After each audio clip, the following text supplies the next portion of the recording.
Single dad took a knife for a schoolgirl next morning. Her politician mom knocked on his door. A storm-slick city, a dented car. A father 3 months behind on rent watches a blade glitter under a school's awning and makes a choice that could leave his boy without a dad. This isn't about fearlessness. It's about what a man does with fear when a child stands in the way. Sirens too far. A bus bearing down. A stranger's scream tangled with a son's dad. Keep going. Follow this story to the end and comment the city you're watching from so I can see how far this story has traveled, whose windows this rain taps against tonight. Tell me where you're watching from now. The rain came down in cold ropes, stitching the Seattle evening together with needles of silver and sound.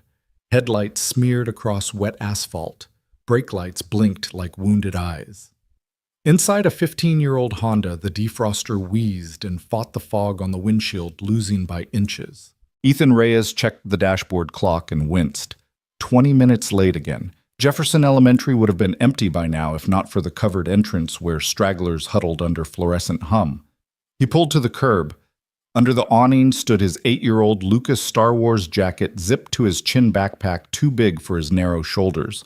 When Lucas saw the familiar dent in the Honda's front fender, his face brightened, then gentled into that brave grown-up look Ethan hated to see on a child. "Sorry, buddy," Ethan said as Lucas climbed in, flinging raindrops everywhere. "Mr. Dalrymple dumped a transmission on me at 4:30. Said it couldn't wait."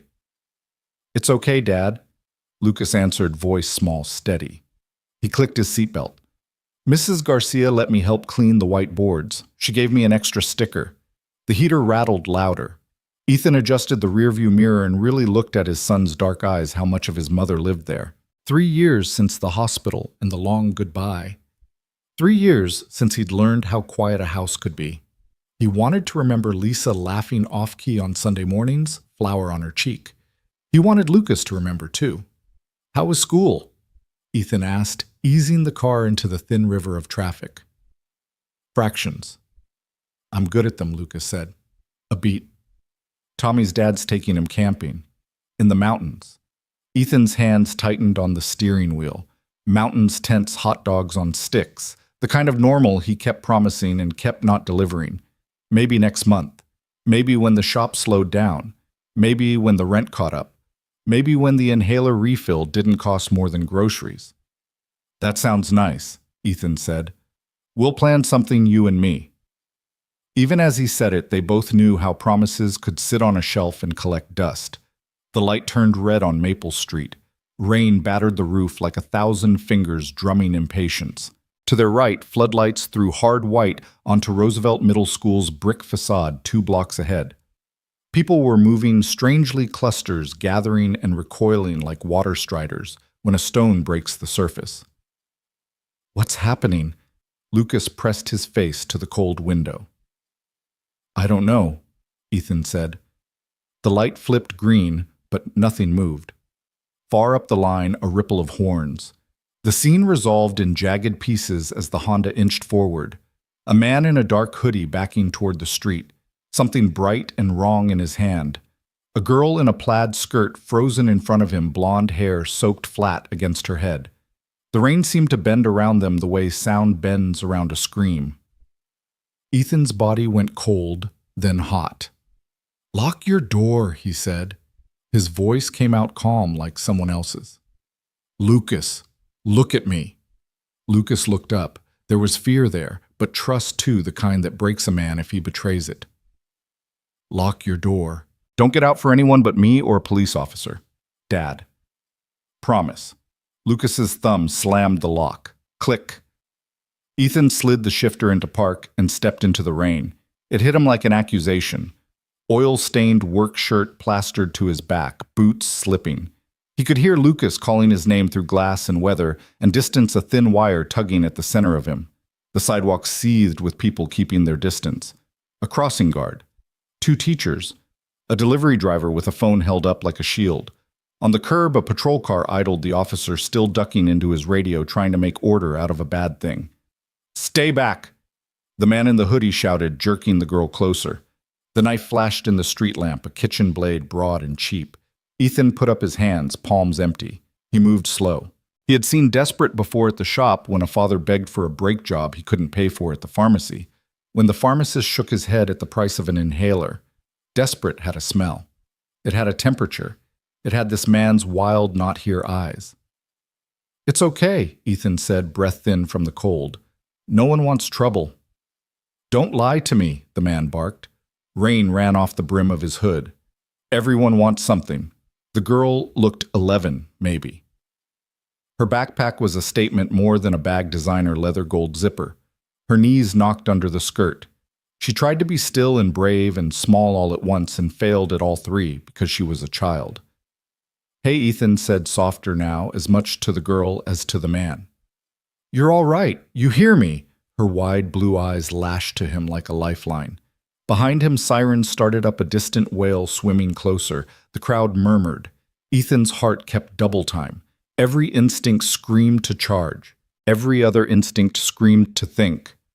The man's arm twitched, moving the blade closer. "I said back off. I'm backing off," Ethan lied, taking one more step forward. Wet concrete gritted under his boots. He could count the raindrops on the knife blade. He could see the fine tremor in the man's wrist, the tremor that said he didn't want to be this person, and yet here he was. "What's your name?" Ethan asked. "Doesn't matter. It matters to me." Another step. His shoulder brushed a parking meter. A bus engine rumbled at the intersection, bearing down with the kind of momentum that doesn't care about human stories. The officer finally climbed out of his car, hand held out, voice rehearsed. "Sir, put the knife down." "Don't you tell me," the man snapped, and in the snap the girl flinched toward the street, a reflex to recoil from the sound. Her heels skidded off the curb, her body pinwheeled 1 inch too far. The bus's windshield yawned like a moving wall, a black mirror swallowing rain. Time went elastic, sound tunneled. Ethan saw everything at once, Lucas's reflection in the side mirror fogging the glass with his breath. The scar on his own knuckle from the day he slipped with a socket wrench because his hands were shaking after a call from the collections office. The way Lisa used to touch his shoulder when he spoke too quickly, grounding him with just a palm. Ethan did not calculate. He did not weigh outcomes. He moved. He lunged toward the girl. The man's reaction was a bright streak steel whistling in wet air. Ethan felt the edge bite through fabric and into meat just below his ribs, a hot, exact pain that made the world white at the edges. He got his hands on the girl's shoulders and wrenched her sideways, twisting his body between her and the knife, between her and the street. "Run," he gasped, voice torn, breath gone. "Police, go!" She stumbled toward the officer's shoes, skidding, sob tearing out of her. The bus's brakes screamed as it passed, wind billowing their clothes, rain jumping from the road in sheets. The man came again, desperate, louder now. The second slice found Ethan's shoulder, a burning line that stole his left arm for a heartbeat. His knees hit the concrete. Cold shot through him like a second blade. Somewhere, someone shouted. Somewhere, a door slammed. Somewhere, a boy yelled "Dad" with a panic that rewired the universe. Ethan planted one hand and pushed up, not to stand. There was no standing, but to put himself between the man and where the girl had been. He was a bad wall, but a wall anyway. "Drop the weapon." The command cracked through the rain. Boots pounded. A baton clattered free of a belt. Radios hissed. The man's eyes flicked from Ethan to the blur of uniforms, to the wet knife in his hand, to a future he couldn't bear. He took one half step like a man on the edge of a roof trying to remember which way is down. Ethan tasted iron. He tasted rain. He thought of the inhaler Lucas kept in a zippered lunch bag because he was embarrassed to show other kids. He thought of the past due notice folded into his wallet like a curse. He thought of a girl's life that should go on without this night staining everything after it. He did not think of heroism. He thought of being a father and how that job sometimes includes protecting someone else's child because that is what you hope another father would do for yours. He shifted his weight. He met the man's eyes and said quietly, "Don't." For a heartbeat, the rain seemed to pause between sky and earth. Then the knife flashed again. The blade's arc caught him high across the shoulder, ripping through soaked cotton and into muscle. Ethan's breath burst out of him in a soundless cry. His knees buckled. The wet concrete met him hard, the cold a second shockwave. "Dad." The scream broke out of Lucas, muffled by glass and rain, but sharp enough to spear Ethan's heart. The girl, small, trembling, her blonde hair slicked to her cheeks, bolted past Ethan's crouched frame. She lunged toward the officer, waving her forward, sneakers splashing in a puddle, sobbing. Ethan twisted his head just enough to see her collapse behind the shield of navy blue uniform. She was safe. That was the only measure that mattered. But the manhood pulled, low desperation pouring off him like heat, still stood above Ethan's knife, dripping rain and blood together, knuckles white around the handle. "Stay back." His voice cracked under its own weight. "I can't go to prison. My kid's waiting. He's hungry. He needs me." Ethan's good hand pressed to his side, feeling warmth spill between his fingers. Pain flared and dimmed in pulses, leaving the edges of the world blurred. Yet his eyes stayed locked on the man, not the weapon. "Then think of him," Ethan rasped, his throat burned with rainwater and copper. "Think of your boy. He doesn't need this. He doesn't need you in a cell. He needs you alive." The man faltered, chest-heaving hoodie plastered tight to him. For the first time, Ethan saw the wet glimmer of tears mixing with rain on his cheeks. Behind them, sirens stacked one on another, growing louder, closer. Boots slapped pavement. Voices barked orders. The world was closing in fast. "Drop it!" The nearest officer's shout was a wall of authority. "Drop the knife now." The man jerked sideways as if the words were another blow. His grip tightened, then trembled. His gaze flicked down at Ethan, blood blooming dark across the mechanic's shirt. You said you understand." Ethan's head swam. He wanted to collapse, to shut his eyes against the cold street and the pain sawing through his side, but he forced himself upright on one elbow. He owed this moment to the girl, to Lucas, to the man who still had a choice. "I do," Ethan croaked. Bills stacked high. Nights staring at the ceiling, wondering how you'll feed him tomorrow. The shame when your kid asks for something small and you can't give it. "I know." The man's breath shuddered out. His arm lowered an inch. "Then you know it doesn't stop. You know it just keeps grinding. I tried everything. Lines at the food bank, applications, calls that never get returned. They don't care about us." His voice broke wild and raw. "People like her." He pointed a shaking blade toward the girl, now shielded behind officers. "They'll never know what it's like." Ethan's chest seized at the truth in it, the sting of recognition. He thought of Lucas coughing through nights they couldn't afford another inhaler. He thought of the second job that never quite covered the gap. He thought of the way parents in newer cars barely noticed him at pickup. "You're right," Ethan whispered. "They don't know. But she's not the reason. She's just a kid. She doesn't deserve the weight of your pain." For a moment, for the length of a held breath, the world balanced on that knife edge, rain, pattering sirens, keening headlights, crawling across slick pavement. The man's eyes locked on Ethan's. There was a plea in them, a drowning man's last scan for rope. Then the thunder of police filled the street. More cruisers screeched to a stop. Doors slamming, weapons drawn. The fragile thread snapped. The man jolted, eyes wide with panic. "They'll take me," he muttered. "They'll take me away." No, Ethan forced out every syllable, dragging blood with it. "They'll help, if you let them." But the man's gaze darted everywhere, police crowd flashing lights, the girl crying in an officer's arms. His knuckles whitened. The knife wavered like a compass needle that couldn't find north. Then in a single shuddering exhale, he sagged. The steel clattered to the ground, clinking once, twice against the wet sidewalk. The officer surged forward. Hands grabbed his arms, twisted them behind his back, pulled him to his knees. The fight seemed to leave him before they even touched him. His head dropped forward. His words were lost under the rain. Ethan's own strength left with the sound of that knife hitting pavement. His elbows slid out from under him. The ground rose and claimed him. Lucas's face, pale frantic, filled the blurred circle of his vision. The boy must have escaped the locked car, must have fought through the sea of legs and shouting voices. Now he was kneeling on the wet street, small hands pressing desperately at his father's side. "Dad, you're bleeding! You're bleeding!" Lucas's voice broke apart.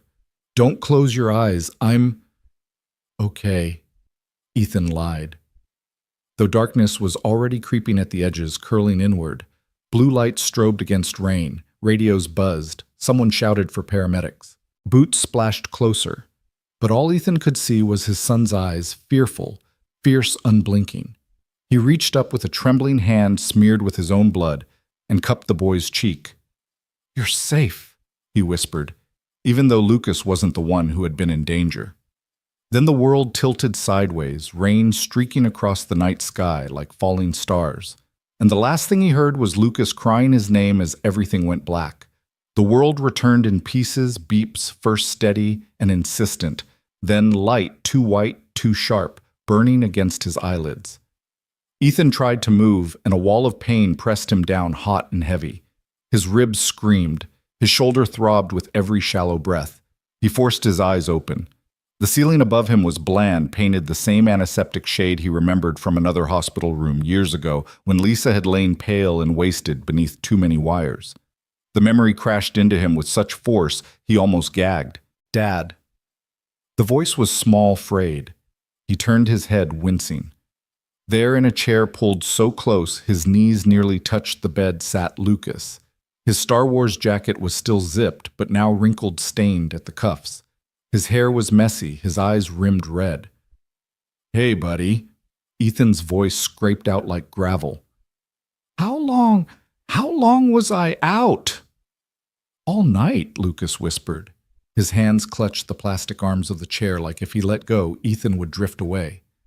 The doctor said, "You lost a lot of blood, but you're going to be okay."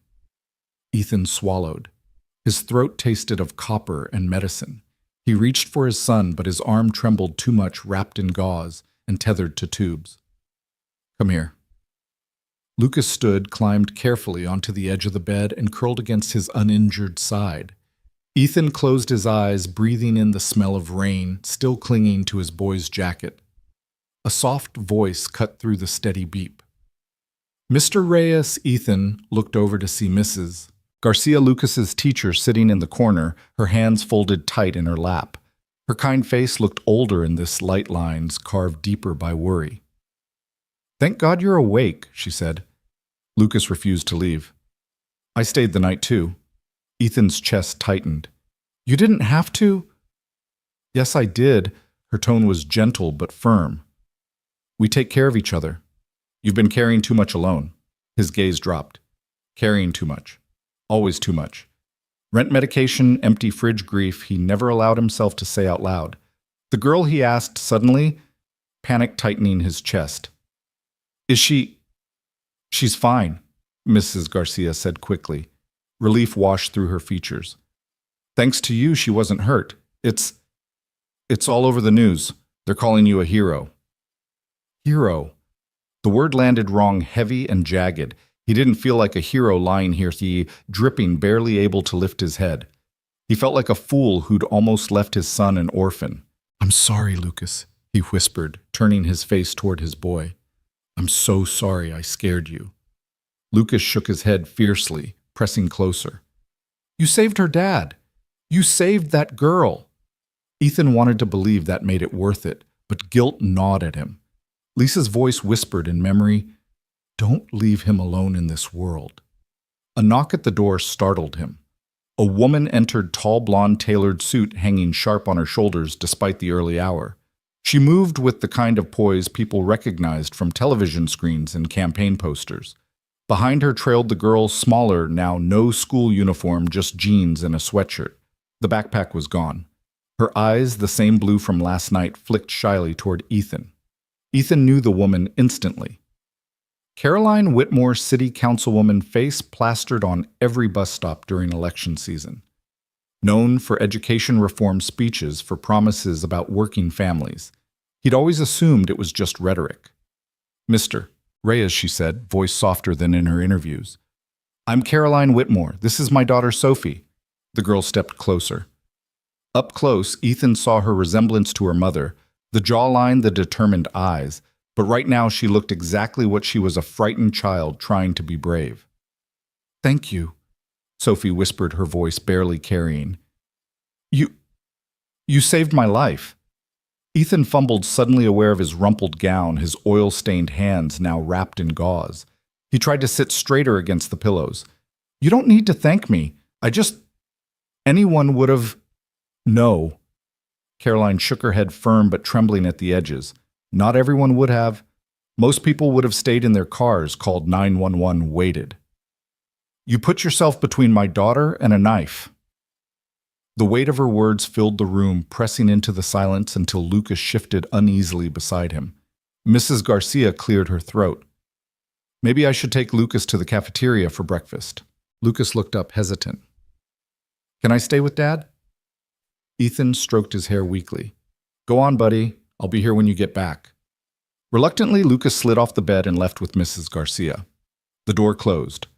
The room shrank to three, the wounded mechanic, the politician, and her daughter. Caroline stepped closer to the bed. Ethan noticed how carefully she held herself, every line of her posture taut, as if holding together something that wanted to unravel. Mr. Reyes, Ethan.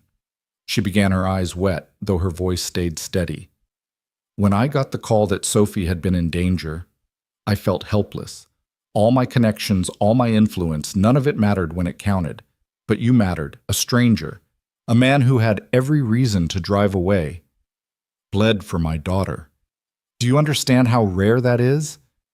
Ethan shook his head weakly. I have a son. I know what it's like. I couldn't just watch. That's exactly why it matters. Caroline said, her composure cracking just enough to show the mother beneath the councilwoman. You had every reason to put your own child first. Instead, you chose to save mine. Sophie stepped forward, eyes earnest. Mom says, you got hurt really bad because of me, that you could have died. Ethan's throat tightened. I could have, but I couldn't live with myself if I didn't try. Her small chin lifted. That makes you brave. A weak laugh escaped him. Or very stupid. No, Sophie insisted. Mom says bravery is doing the right thing even when you're scared.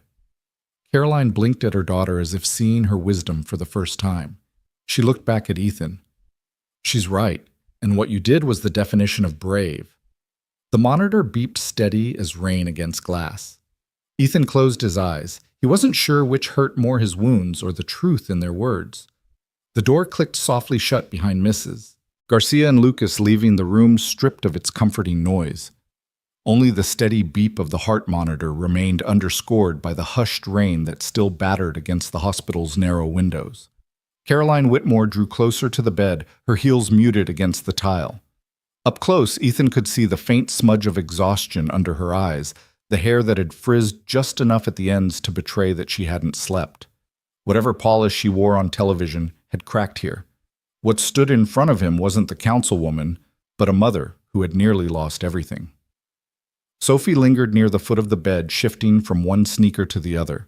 Her eyes stayed fixed on Ethan, wide and luminous, a child trying to measure the weight of gratitude she didn't yet have words for. I need you to hear this, Caroline said. Her voice had the low edge of steel wrapped in velvet. Yesterday, I thought my daughter would never come home to me. And then a stranger, a man with nothing binding him to her, threw himself into the path of a knife. Her throat bobbed once. That's not something I can let pass with a thank you. Ethan opened his mouth, but she lifted a hand. Please, don't tell me anyone would have done it, because I've spent years watching how people behave when it's hard. Most people look away. They keep driving. You didn't. Her intensity pinned him harder than the IVs and bandages. He shifted uncomfortably, suddenly aware of how small he looked under the sterile sheets of the old scars on his knuckles and the faint smell of motor oil that never seemed to leave his skin. I don't need charity, he said finally, voice rough. Lucas and I, we get by. Caroline's lips pressed into a thin line, but she didn't argue. Instead, she reached into her leather bag and laid a card on the bedside table. The weight of it, embossed official, seemed absurd in this room that smelled of bleach and iron. I spoke with your boss, she said. You'll have paid medical leave for as long as recovery takes. Your job is safe. Ethan blinked. You didn't have to do that. There's more. Her voice shifted into the cadence of someone used to delivering policy, but beneath it was something far more personal. I'm a board member for a health foundation. They'll cover Lucas's asthma treatments. All of them. Inhalers, specialist emergencies, whatever he needs. Ethan's jaw worked, but no sound came. Relief struck him like another wound stealing breath, leaving only ache. No more choosing between power bills and medication. No more sleepless nights running numbers that never added up. Why? His whisper was barely audible. Caroline looked at Sophie, then back at him. Her eyes were wet, unblinking. Because I can't repay what you did for my daughter, but I can make sure the boy who almost lost his father never goes without. Silence stretched, filled only by the monitor's rhythm. Ethan wanted to protest, to cling to dignity, but the image of Lucas wheezing in the night anchored him. At last he swallowed hard. I don't know how to thank you. You don't need to, Caroline said. You've already done more than anyone could ask. For the first time since entering, Sophie edged closer, her sneakers squeaking faintly. She looked at Ethan with solemn sincerity. Mom says you're a hero. I think you're more than that. Ethan managed a faint smile despite the weight in his chest. What's more than a hero? Her answer came soft, steady. A dad who's brave for everyone. The words hit him deeper than the knife had. His throat thickened, eyes burning. A knock broke the fragile stillness. A nurse leaned in, brisk, efficient. We'll need to change his dressings in a few minutes. Caroline nodded, then bent slightly toward Ethan. Rest, heal, we'll talk again. She touched Sophie's shoulder, guiding her toward the door. The girl turned once more, gave Ethan a shy wave, and disappeared into the hallway's hum. When the door closed, Ethan sagged back against the pillows. The card gleamed under the fluorescent light, a symbol heavier than any coin. He stared at it until the nurse moved in, adjusting tubes, checking wounds.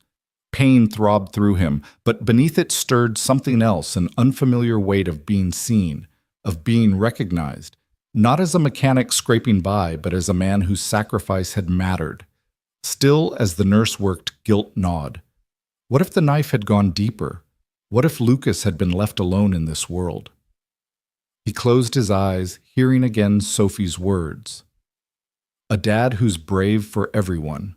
The thought both steadied and broke him. The hospital lights had always unnerved Ethan, the fluorescent hum, the sharp scent of antiseptic that clung to his clothes like guilt. He'd been stitched up, bandaged, and lectured by 3 different doctors, but none of it stuck. What stayed was the face of Lucas pressed against his hospital bed, eyes wet but trying to look strong. Caroline stood on the other side of the room, a storm bottled behind her polished exterior. She hadn't left Sophie's side since the ambulance. Now Sophie lay curled in a chair, small and pale, watching Ethan as though afraid he might vanish if she blinked. Why Caroline's voice finally broke the silence. Not loud, but cutting. Why would you step in front of her? You don't even know her. Ethan shifted his ribs, protesting. He looked at Sophie. First, then Caroline. Because she's a child. Because no one else did. Her breath hitched, caught between relief and something harder. Anger, gratitude, disbelief tangled like wires. You nearly died. Better me than her, Ethan said, voice flat. He had no heroism left in his tone, only exhaustion. Lucas squeezed his hand, small fingers warm. Dad, don't say that. Ethan softened, brushing his thumb over Lucas's knuckles. I'm here, buddy. That's what matters. The nurse entered, checking vitals, murmuring instructions, but the tension between Caroline and Ethan stayed thicker than the IV tubes coiled at his bedside. Later that night, when Lucas had dozed off with his head on Ethan's blanket, Caroline lingered. She held a paper cup of lukewarm coffee untouched. I've spent my life writing laws, she said quietly, building protections on paper.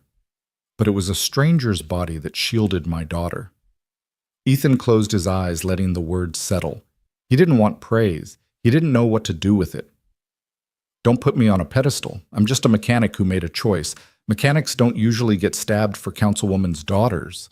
She said, her tone a mix of dry humor and awe. Guess I'm a lousy example of my profession, Ethan murmured. Caroline's laugh cracked under the weight of the day. She pressed her palm against her forehead.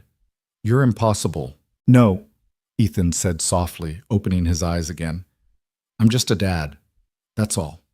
She studied him, then really studied the scar forming already along his shoulder, the hollow under his cheekbones, the resilience woven into him. For the first time in years, Caroline Whitmore, who'd debated senators and out-talked billionaires, found herself speechless. Morning bled through blinds, and with it came headlines. Single father shields child from attack at Roosevelt Middle. Reporters camped outside the hospital doors, hungry for details. Caroline's staff rushed in with statements urging discretion, but Caroline waved them off. Not yet. This isn't about politics. Not today. She walked into Ethan's room, phone buzzing nonstop in her pocket. There's press waiting. They know your name. Ethan's head turned sharply. My name. No, I don't want... You saved my daughter, she said firmly. They'll write something whether you speak or not. Better it come from truth than speculation. Ethan exhaled frustration, clawing his chest. He had never asked for attention, only survival for him and Lucas. Truth. The truth is, I'm nobody. A single dad barely paying rent, a guy who happened to be standing there. Caroline leaned closer, her eyes narrowing with resolve. That's exactly why it matters. Because you're not famous, not rich, not untouchable. You're ordinary. And ordinary people need to see that courage doesn't belong to the powerful alone. Her words lodged deep where resistance met recognition. Lucas stirred awake, looking between them. Dad, maybe? Maybe it's good people know. Maybe someone else will be brave next time. Ethan's throat tightened. Out of the mouths of children, truth so simple it left no place to hide. He gave Caroline a long look. If we do this, it's on my terms. She nodded without hesitation. Then tell me what they are. By the time Ethan faced the cameras, the bandages were fresh, his shirt collar stiff against them. He stood outside the hospital, Lucas by his side, Sophie gripping her mother's hand. Reporters shouted questions, mics shoved forward. Ethan raised a hand, silencing the chaos. I'm not a hero, he said into the lenses. I'm a father. I saw a little girl in danger and I did what I hope anyone would do. His gaze drifted to Lucas, then Sophie, but maybe that's the problem. We shouldn't have to hope. We should know our community will protect its children, not out of duty, out of love. Caroline placed her hand lightly on his arm, support, not possession. Cameras clicked like rain on tin roofs, and in that frozen frame something shifted. It wasn't just a story about violence averted. It was the beginning of a narrative bigger than all of them. A narrative that would soon circle back to Ethan's door carrying weight he never expected. The ripple began before Ethan even made it back home. By the time he left the hospital with Lucas carrying his overnight bag and Caroline insisting on a private car, the city already buzzed. His face, captured by one reporter in grainy light, had spread across news feeds. Single dad sacrifices himself for stranger's child. Neighbors he hadn't spoken to in months left flowers on his porch. A bakery 2 blocks over delivered a box of bread with a card scrawled, "Thank you for showing us what courage looks like." Ethan opened it, bewildered. He hadn't asked for this. All he wanted was to breathe in his own home again. Inside the familiarity of the old couch, the cluttered kitchen counter, the smell of Lucas's socks scattered by the door, it grounded him. But the knock that came minutes later unmoored it all. Caroline stood there, dressed down for once in jeans and a coat. Her daughter Sophie clung to her side, holding a thank you card decorated with crooked stars and shaky marker lines. "Lucas," Caroline said, crouching. "Is it all right if Sophie comes in?" Lucas glanced at Ethan, then nodded. Sophie entered timidly, her small hand offering the card. "For you," she whispered. Ethan accepted it, throat tight. "Thank you for saving me," it read in a child's uneven scrawl. A crude drawing showed a tall figure blocking a knife, a little girl behind him. He forced a smile, brushing Sophie's hair. "You're tougher than most grown-ups I know." She giggled nervously, retreating to sit with Lucas, who immediately began showing her his comic books. Their laughter filled the small living room, bouncing off walls that rarely held joy. Caroline watched them, her face softening before turning to Ethan. "May we talk?" They stepped into the kitchen. The hum of the fridge filled the silence. She set her purse down, eyes sweeping over the cracked linoleum and chipped cabinets. Not judgmental, more observant. "You live like this," she said quietly, "and yet you gave my daughter more safety than the whole city council ever has." Ethan leaned against the counter, weary. "I don't need gratitude, Caroline. I just need normal again." "Normal isn't coming back," she replied. "Your name is on every station. People want to meet you to hear your story. They see you as a hero. I don't want to be anyone's hero. But you are, she pressed. You've forced this city to remember what decency looks like. Her words stung because they carried truth. He rubbed the back of his neck, sighing. What do you want from me? Caroline hesitated, then said, Come to City Hall tomorrow. Just stand with me. If you speak, let it be your words. If not, let them see your face. Because this isn't about politics anymore. It's about showing people courage is alive. Ethan's instinct screamed to refuse. Yet through the doorway, he saw Lucas and Sophie laughing, swapping stories, shoulders pressed together like old friends. Something in him shifted. Perhaps some good could grow from this chaos. Tomorrow, Ethan said finally, but on one condition. Caroline raised an eyebrow. Name it. He folded his arms. No stage speeches, no manipulation, just truth. A slow smile tugged at her lips. Deal. The next morning, the steps of City Hall brimmed with people. Reporters jostled cameras, blinked red. Citizens held handmade signs. Be brave, like Ethan. Protect our kids. Ethan stood stiff in a borrowed suit jacket, Lucas holding his hand tightly. Caroline took the podium, her voice steady, commanding. Yesterday, violence threatened one of our children, she began. But an ordinary man did something extraordinary. He put himself between danger and a little girl who wasn't his. That act reminds us heroism does not come from title or office. It comes from humanity. She stepped aside, nodding to Ethan. He shook his head slightly, but the crowd chanted, urging him forward. Lucas whispered, Dad, it's okay. Just talk like you do to me. So Ethan did. He gripped the wooden edge of the podium, feeling his pulse hammer. I'm no hero, he said, voice rough. I'm just a father. I don't have money or power. But I couldn't stand there and do nothing. None of us should. The crowd hushed, hanging on each word. This city can't be safe if we only look out for our own blood. We have to look out for each other. Because someday it won't be my kid or hers, it might be yours. And if we can't act, then what are we even doing? Applause thundered. Reporters scribbled. Caroline watched him not as a politician, but as a mother, a woman changed. Lucas beamed. Sophie clapped wildly.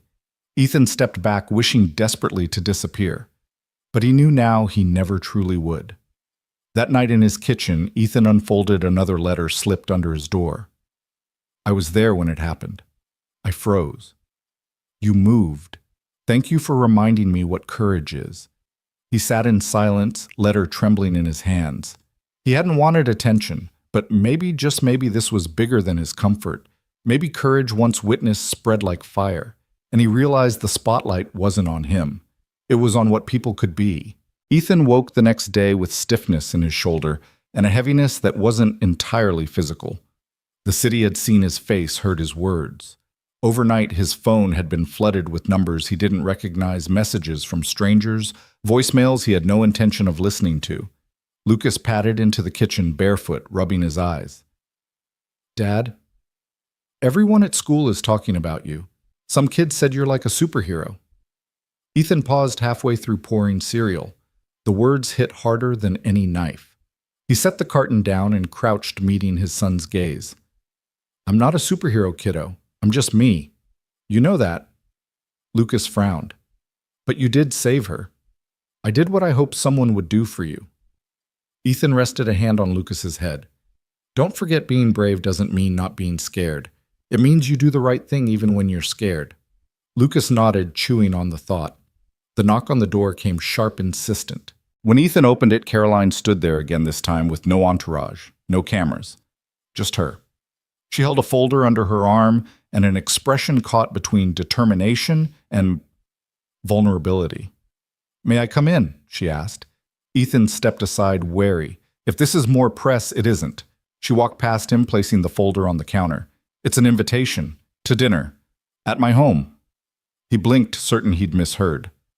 Dinner with me and Sophie. Caroline's tone was steady, but her eyes betrayed nerves. You risked everything for her. She hasn't stopped talking about Lucas since yesterday.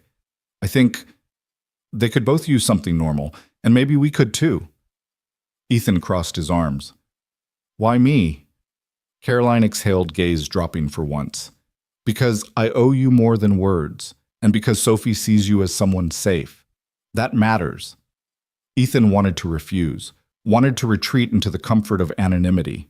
But Lucas's hopeful glance toward Sophie, who wasn't there but lived in his son's memory, now shifted his answer. What time, he asked. Caroline's home sat perched on a hill, the kind of house Ethan only saw in magazines. Gated drive, manicured lawn, warm light spilling from tall windows. As they approached, Ethan felt the collar of his shirt itch. He hadn't owned a suit in years. Instead, he wore his cleanest button-down sleeves, rolled the fabric stretched taut across his bandaged shoulder. Lucas whispered wide-eyed, "Dad, it's like a castle." Inside, Sophie ran to greet them, pulling Lucas toward a playroom that looked more like a small museum of toys. Their laughter quickly filled the halls, echoing in ways Ethan's house never could. Caroline guided him into the dining room. The table gleamed, set with porcelain plates and silver cutlery that looked untouched by time. A roast filled the air with savory warmth. Ethan sat stiffly, unsure where to rest his hands. Caroline noticed. "Relax," she said with a faint smile. "It's just dinner." He chuckled bitterly. "In my world, dinner is cereal or leftovers. This feels like a board meeting." She laughed genuine this time and poured wine into crystal glasses. "Maybe I need someone to remind me how to eat simply again." The conversation ebbed and flowed awkward at first. She asked about his work, how he balanced being a mechanic and a father. He asked about her campaigns, though politics made him uneasy. Slowly they found common ground, the struggles of raising children alone. "My husband left when Sophie was 4. Caroline admitted quietly, staring at her glass. Said politics consumed me. Maybe he was right. But I stayed. For her. Ethan nodded, a flicker of empathy softening his guard. Mine left when Lucas was barely walking. Haven't heard from her since. Guess we both got abandoned for different reasons." Their eyes met across the table. A silence lingered, not uncomfortable, but heavy with recognition. Two lives different in every measure of wealth, yet tethered by the same scar. Later, while Lucas and Sophie sprawled on the rug with board games, Caroline walked Ethan to the patio. The city lights stretched below, twinkling against the night. "Why did you really do it?" she asked suddenly. "Why step in front of a knife for a girl you didn't know?" Ethan leaned against the railing, staring into the distance. "Because once when I was a kid, no one did it for me. And I swore if I ever got the chance, I wouldn't let another child feel unprotected." Caroline's throat worked as she swallowed. "You carry that with you still. Some scars don't fade." He looked at her, then, eyes steady. "But maybe they can be used for good."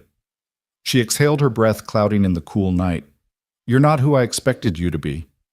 Ethan smirked faintly. "Same goes for you, councilwoman." She laughed softly, shaking her head. "Caroline. Just Caroline tonight." Inside, Lucas and Sophie had fallen asleep side by side, a blanket tangled between them. Caroline glanced at the children, then back at Ethan. For the first time in years, her guarded walls cracked just enough to let warmth slip through. Ethan adjusted the blanket over Lucas, brushing hair from his son's forehead. His hand lingered rough and gentle all at once. Caroline watched the gesture, her chest tightening unexpectedly. The city might have seen him as a symbol, but in this quiet room she saw him as something rarer, a man who had nothing and yet gave everything. And she realized she wasn't just grateful, she was moved in a way she hadn't been in a very long time. The drive home was quiet. Lucas leaned against Ethan's arm, half asleep from the night's excitement. Streetlights passed in golden blurs across the windshield, flickering over Ethan's tired face. His shoulder ached, but it was nothing compared to the ache stirring in his chest. Something had shifted that evening, something he couldn't yet name. When they reached the small house, Ethan carried Lucas inside, tucking him gently into bed. The boy murmured something about superheroes, his voice muffled in sleep. Ethan brushed a hand through his hair, whispering, "No, kiddo, just dads." He sat awake in the living room long after staring at Sophie's crayon card, still taped to the fridge. The crooked stars, the shaky handwriting. It all reminded him of a promise he hadn't spoken, but somehow made. To protect. To stand firm. Even if it cost him everything. The following morning broke with the sound of knocking again. Ethan groaned, pulling on a sweatshirt before opening the door. 2 men in suits stood there. Not Caroline, not reporters. Strangers with clipped voices and official badges. Mr. Walker, one asked. Ethan stiffened. Yeah, we're with Councilwoman Whitmore's office. She asked us to escort you to a meeting this afternoon. Sensitive matters. Her request is that you attend. Ethan frowned. I don't need bodyguards. The taller man shook his head. This isn't about protection. It's about a proposal. Against his better judgment, Ethan agreed. By noon, he found himself walking the corridors of City Hall again, the marble floors cold beneath his boots. Caroline met him outside her office, her expression unreadable. Ethan, she greeted, then lowered her voice. Come inside. Please. He followed. Inside, files were spread across a polished table. A chart with headlines, statistics, photos of children, crime reports. Caroline gestured for him to sit. This, she began, is what I've been fighting for years. Safer schools, stricter security, better funding. And yet, until what you did, no one cared enough to listen. Ethan rubbed his temples. I'm a mechanic, Caroline, not a politician. You're a father, she countered sharply. And fathers carry a weight politicians can't fake. She pushed a file toward him. I want you to speak at the council hearing next week. Not as an activist, not as my pawn, as yourself. Tell them what happened. Make them see. Ethan pushed the file back. I don't belong in that room. You do, she insisted, leaning forward. Because when you spoke on those steps, people listened. Not to me, not to headlines. To you. His jaw tightened. And what happens after? They clap cheer, and forget the moment the cameras turn off. Caroline's eyes flashed with something personal, almost desperate. Not if we keep reminding them. Not if we make this more than a moment. Help me, Ethan. Help me change something real. The silence stretched. Outside, horns blared faintly in the city streets. Inside, Ethan felt the weight of decision pressing. He wanted anonymity, quiet. But Lucas's face flickered in his mind, and Sophie's card on the fridge. Finally, he exhaled. One hearing. My words. That's it. Caroline's shoulders eased, relief flickering. That's all I ask. That evening, Lucas tugged at Ethan's sleeve. Dad, can Sophie come over again? She said, her mom works too much. Ethan hesitated, then nodded. Maybe soon. Lucas grinned. She's nice, not like the other kids at school who tease me. Ethan crouched, searching his son's eyes. They tease you. Lucas shrugged. Sometimes. 'Cause we don't have much. But Sophie didn't care, she just liked playing. Ethan's throat tightened. Then maybe she's braver than most kids, too. Lucas smiled faintly, then ran off toward his room. Ethan stood there motionless. A realization dawned heavy and undeniable. Their lives were already intertwined threads, woven by circumstance and sacrifice. Whether he liked it or not, Caroline and Sophie were part of their story now. The council hearing arrived sooner than Ethan wished. He stood outside the chamber, Lucas at his side, Caroline nearby speaking quietly with aides. The wooden doors loomed, carved with history. Dad Lucas whispered, Are you scared? Ethan gave a humorless chuckle, terrified. But you're still going in. He crouched, meeting his son's gaze. Remember what I told you? Brave doesn't mean not scared. It means walking in anyway. Lucas nodded, gripping his father's hand tight. Inside the chamber was crowded reporters, officials, citizens, packed into benches. Caroline opened the session, introducing Ethan not with titles, but with 3 simple words, a single father. Ethan stepped up, voice trembling at first. He described the knife, the rush of instinct, the weight of protecting a child not his own. He spoke of Lucas, of the children who deserved a city that didn't fail them. When he finished, the chamber was silent. Not from disinterest, but from impact. And in that silence, Ethan realized something. His voice had power, not because he wanted it, but because it carried truth people couldn't ignore. He stepped down, heart pounding, Caroline's eyes following him. In that moment, he knew nothing would be the same again. The council chamber erupted after Ethan's testimony, not in shouts or clapping, but in a slow-building murmur that spread like fire across the benches. Reporters scrambled to jot down notes, cameras zoomed closer, and even the stiff-faced officials at the long table shifted uneasily in their seats. Ethan, meanwhile, wanted nothing more than to walk out, take Lucas by the hand, and disappear into the quiet of their small house. But he didn't. Not yet. Caroline rose after him, her voice measured but firm. "You've heard his words. Not mine, not any politician's spin. Just a father who saw what could have been another tragedy. If we ignore him, we ignore the thousands of parents who hope their children come home safe every day. We cannot afford to wait until the next headline." The chamber filled with low applause, not orchestrated but genuine. People leaned forward, eyes alive, as if hope had cracked through cynicism for the first time in years.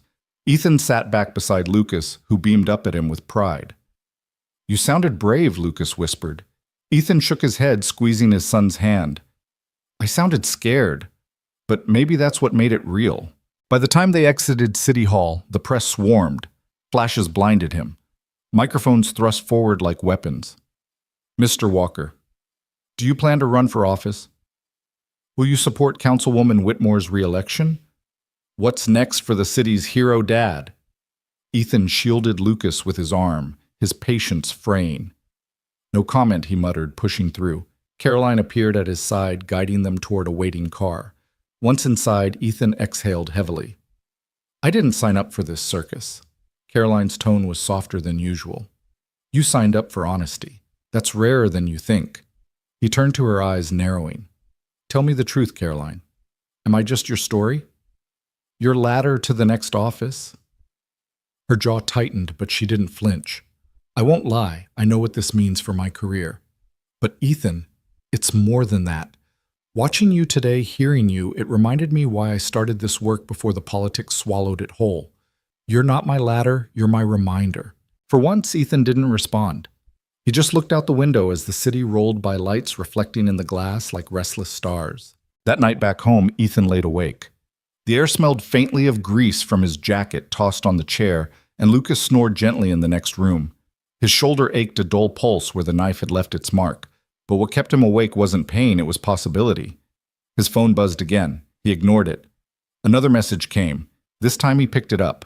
The screen glowed with a text from an unknown number. "You think you're a hero. You should have stayed out of it." Ethan froze. Another followed. "Next time you won't walk away." His heart thudded hard. He looked toward Lucas's closed door, fear twisting like a knife in his gut. Whoever had sent the messages wasn't just angry, they were watching. The next morning, Caroline showed up earlier than expected, Sophie in tow. Both children ran off to play while Caroline noticed the tension in Ethan's face. "What happened?" she asked. He handed her the phone. She read the messages, her expression darkening. "Threats. Not the first time in my life," Ethan muttered, "but the first time they've pointed toward my kid." Caroline set the phone down firmly. "You need protection. I don't need—" "Yes, you do," she cut in, voice sharp. "If not for yourself, for Lucas. Let me arrange security." Ethan's fists clenched. "I don't want strangers outside my house. He deserves a normal life." Caroline stepped closer, her voice softening. "Normal isn't safe anymore. Not after this. Please, Ethan. Just until things settle." He wanted to argue, but Sophie's laugh drifted from the living room, blending with Lucas's. Their innocence pierced through his stubbornness. He sighed. "Fine. But just for them. Not me." Caroline nodded relief, breaking through her stern expression. The threats didn't stop. Anonymous letters, phone calls with silence on the other end, cars slowing suspiciously near the house. The police opened an investigation, but answers were slow. Meanwhile, the city buzzed louder. Ethan's testimony spread across news outlets, stirring debates and rallies. Some praised him as the voice of conscience. Others condemned him, accusing him of being a political pawn. One evening, as Lucas and Sophie built a pillow fort in the corner, Ethan sat at the table across from Caroline. The lamplight flickered between them.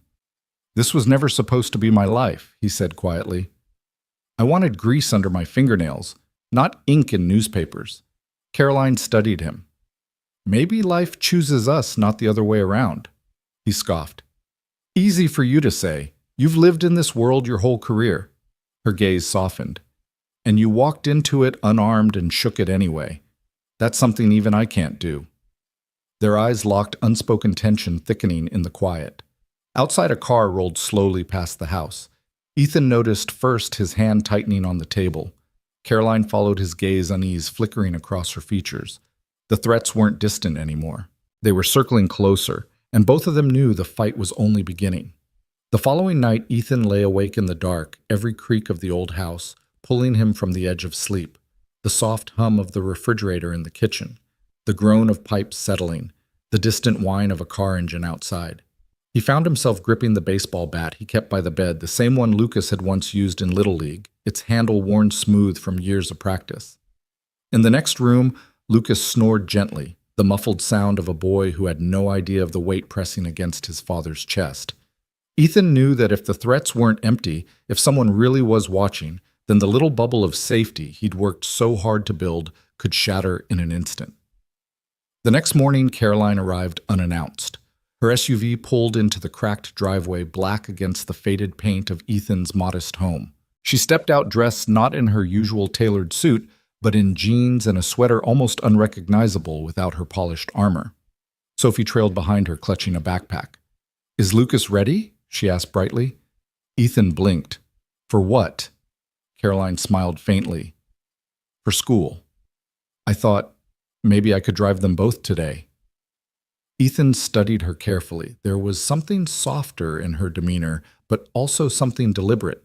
He opened the door wider. "He's inside finishing his homework."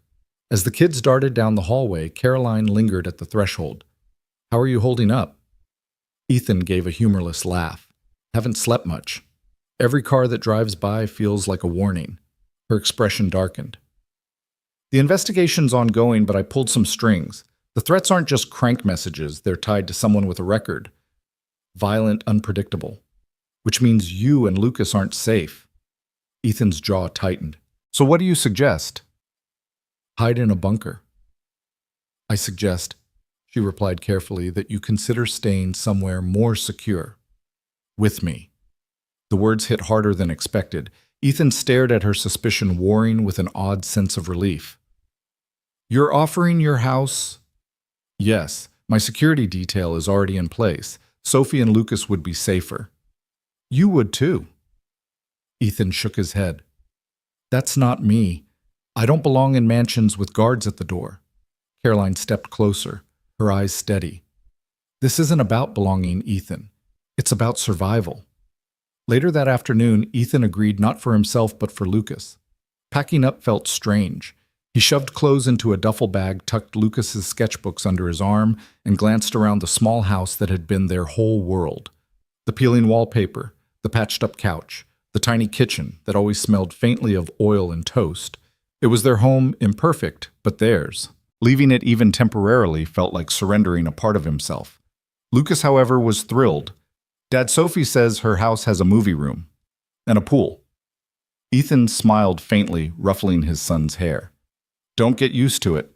This is just a stopover." "Okay?" Lucas nodded, but his excitement didn't dim. When they arrived at Caroline's estate, the contrast was jarring.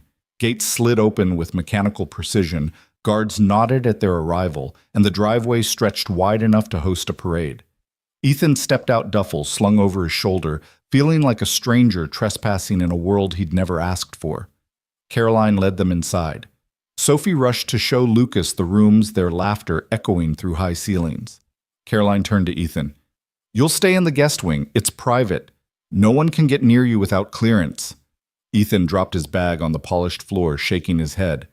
"This place feels like a hotel." Caroline's lips curved faintly. "Then think of yourself as an unwilling guest." Despite himself, Ethan chuckled. The sound startled him. It had been days since he'd truly laughed. That night, as the children fell asleep upstairs, Ethan stood on the patio, staring out over the sprawling city lights below. Caroline joined him, holding 2 mugs of coffee. She handed him one, the steam curling between them. "You look restless," she said softly. "I don't belong here," he admitted. "This world, it's not mine. Lucas and I were simple. We fix cars, eat cereal, scrape by. This house, these walls, it's another planet." Caroline leaned against the railing. "Maybe, but right now it's also a fortress. Don't confuse luxury with protection. Sometimes they overlap." Ethan sipped the bitterness, grounding him. "And when this is over, when the threats stop, when the cameras turn away." "What? Then?" Caroline hesitated, her voice quiet.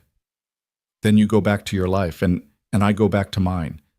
But maybe not unchanged. Their eyes met in the dim light, something unspoken passing between them. The peace didn't last. 2 nights later, while the children built a blanket fort in the den, a loud bang echoed from the gate. Ethan sprang to his feet, instinct sharp. He grabbed the baseball bat he'd brought from home, heart pounding. Caroline's security rushed to the entrance radios, crackling. From the window, Ethan saw its spray-painted words across the front gate in crude red letters.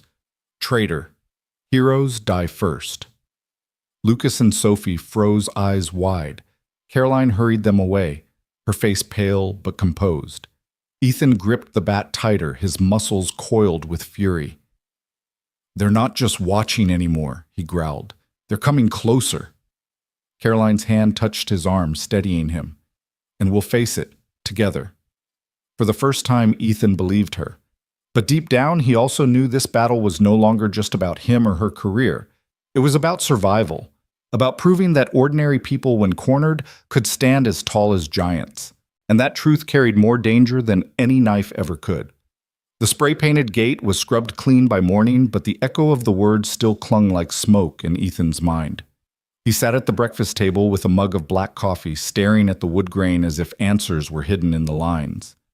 Lucas and Sophie munched cereal at the other end, blissfully occupied with who could build the tallest tower out of Cheerios. Caroline entered dressed in crisp navy, the steel in her eyes softened by fatigue. They're escalating, Ethan muttered without looking up. She didn't disagree. Security doubled overnight. No one's coming through those gates. Gates won't stop hate. Ethan replied, voice low. Won't stop someone determined enough. Caroline paused, then set her hand gently on the table between them. Neither will running. Their eyes met the air thick with unspoken tension.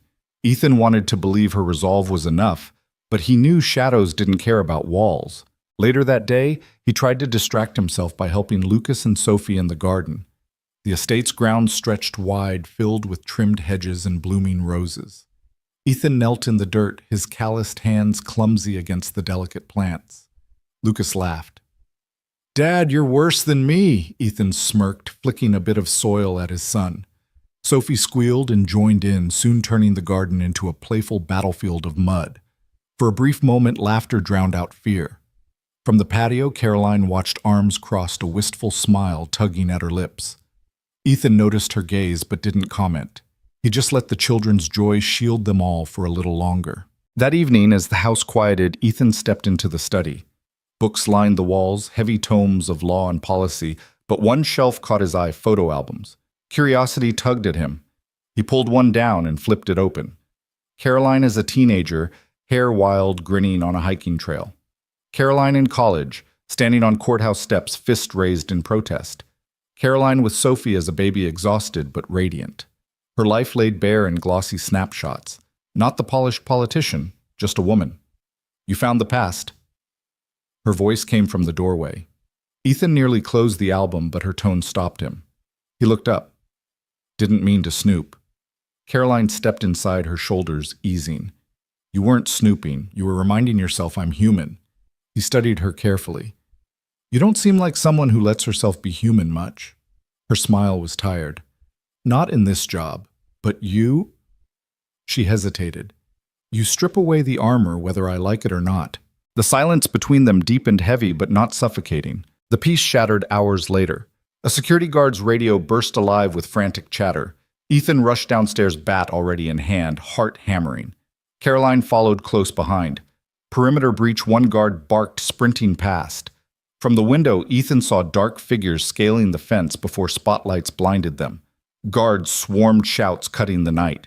One intruder hurled a bottle that burst in flames against the driveway, Molotov fire roaring. Ethan shoved Caroline behind him instinctively. Get the kids! She hesitated, torn, but one look at his face sent her flying upstairs. Ethan gripped the bat tighter, stepping outside the heat of fire washing over him. Shadows moved against the glare, retreating as sirens wailed in the distance. Police arrived fast, but the damage was done. The illusion of safety cracked wide open. After the driveway reeked of smoke and ash, Guards hosed down blackened pavement. Lucas clung to Ethan's waist, trembling. Sophie buried her face against her mother's shoulder. Caroline looked shaken, though she tried to hide it. "They're not afraid anymore," Ethan said, voice grim. "They're desperate." Caroline met his eyes, steel hardening again. "Then so are we." She straightened, pulling her daughter close. "Tomorrow we go public. No more shadows, no more whispers. If they want to scare us into silence, we'll speak louder." Ethan stared at her, torn between admiration and fear. "And if it makes them angrier?" Her reply was quiet but firm. "Then let them see we're not bending." In that moment, Ethan understood. This wasn't just her fight anymore. It was theirs. And though his body still carried the scar of the knife, his soul knew the truth. He hadn't been wounded to retreat. He'd been marked to stand.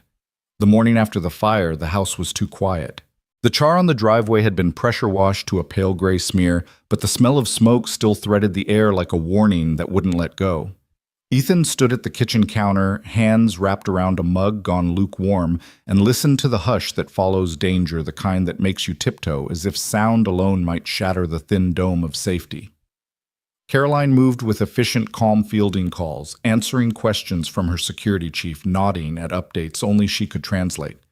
But when Lucas and Sophie wandered in hair-mussed eyes still swollen from sleep, she softened, crouching to their level.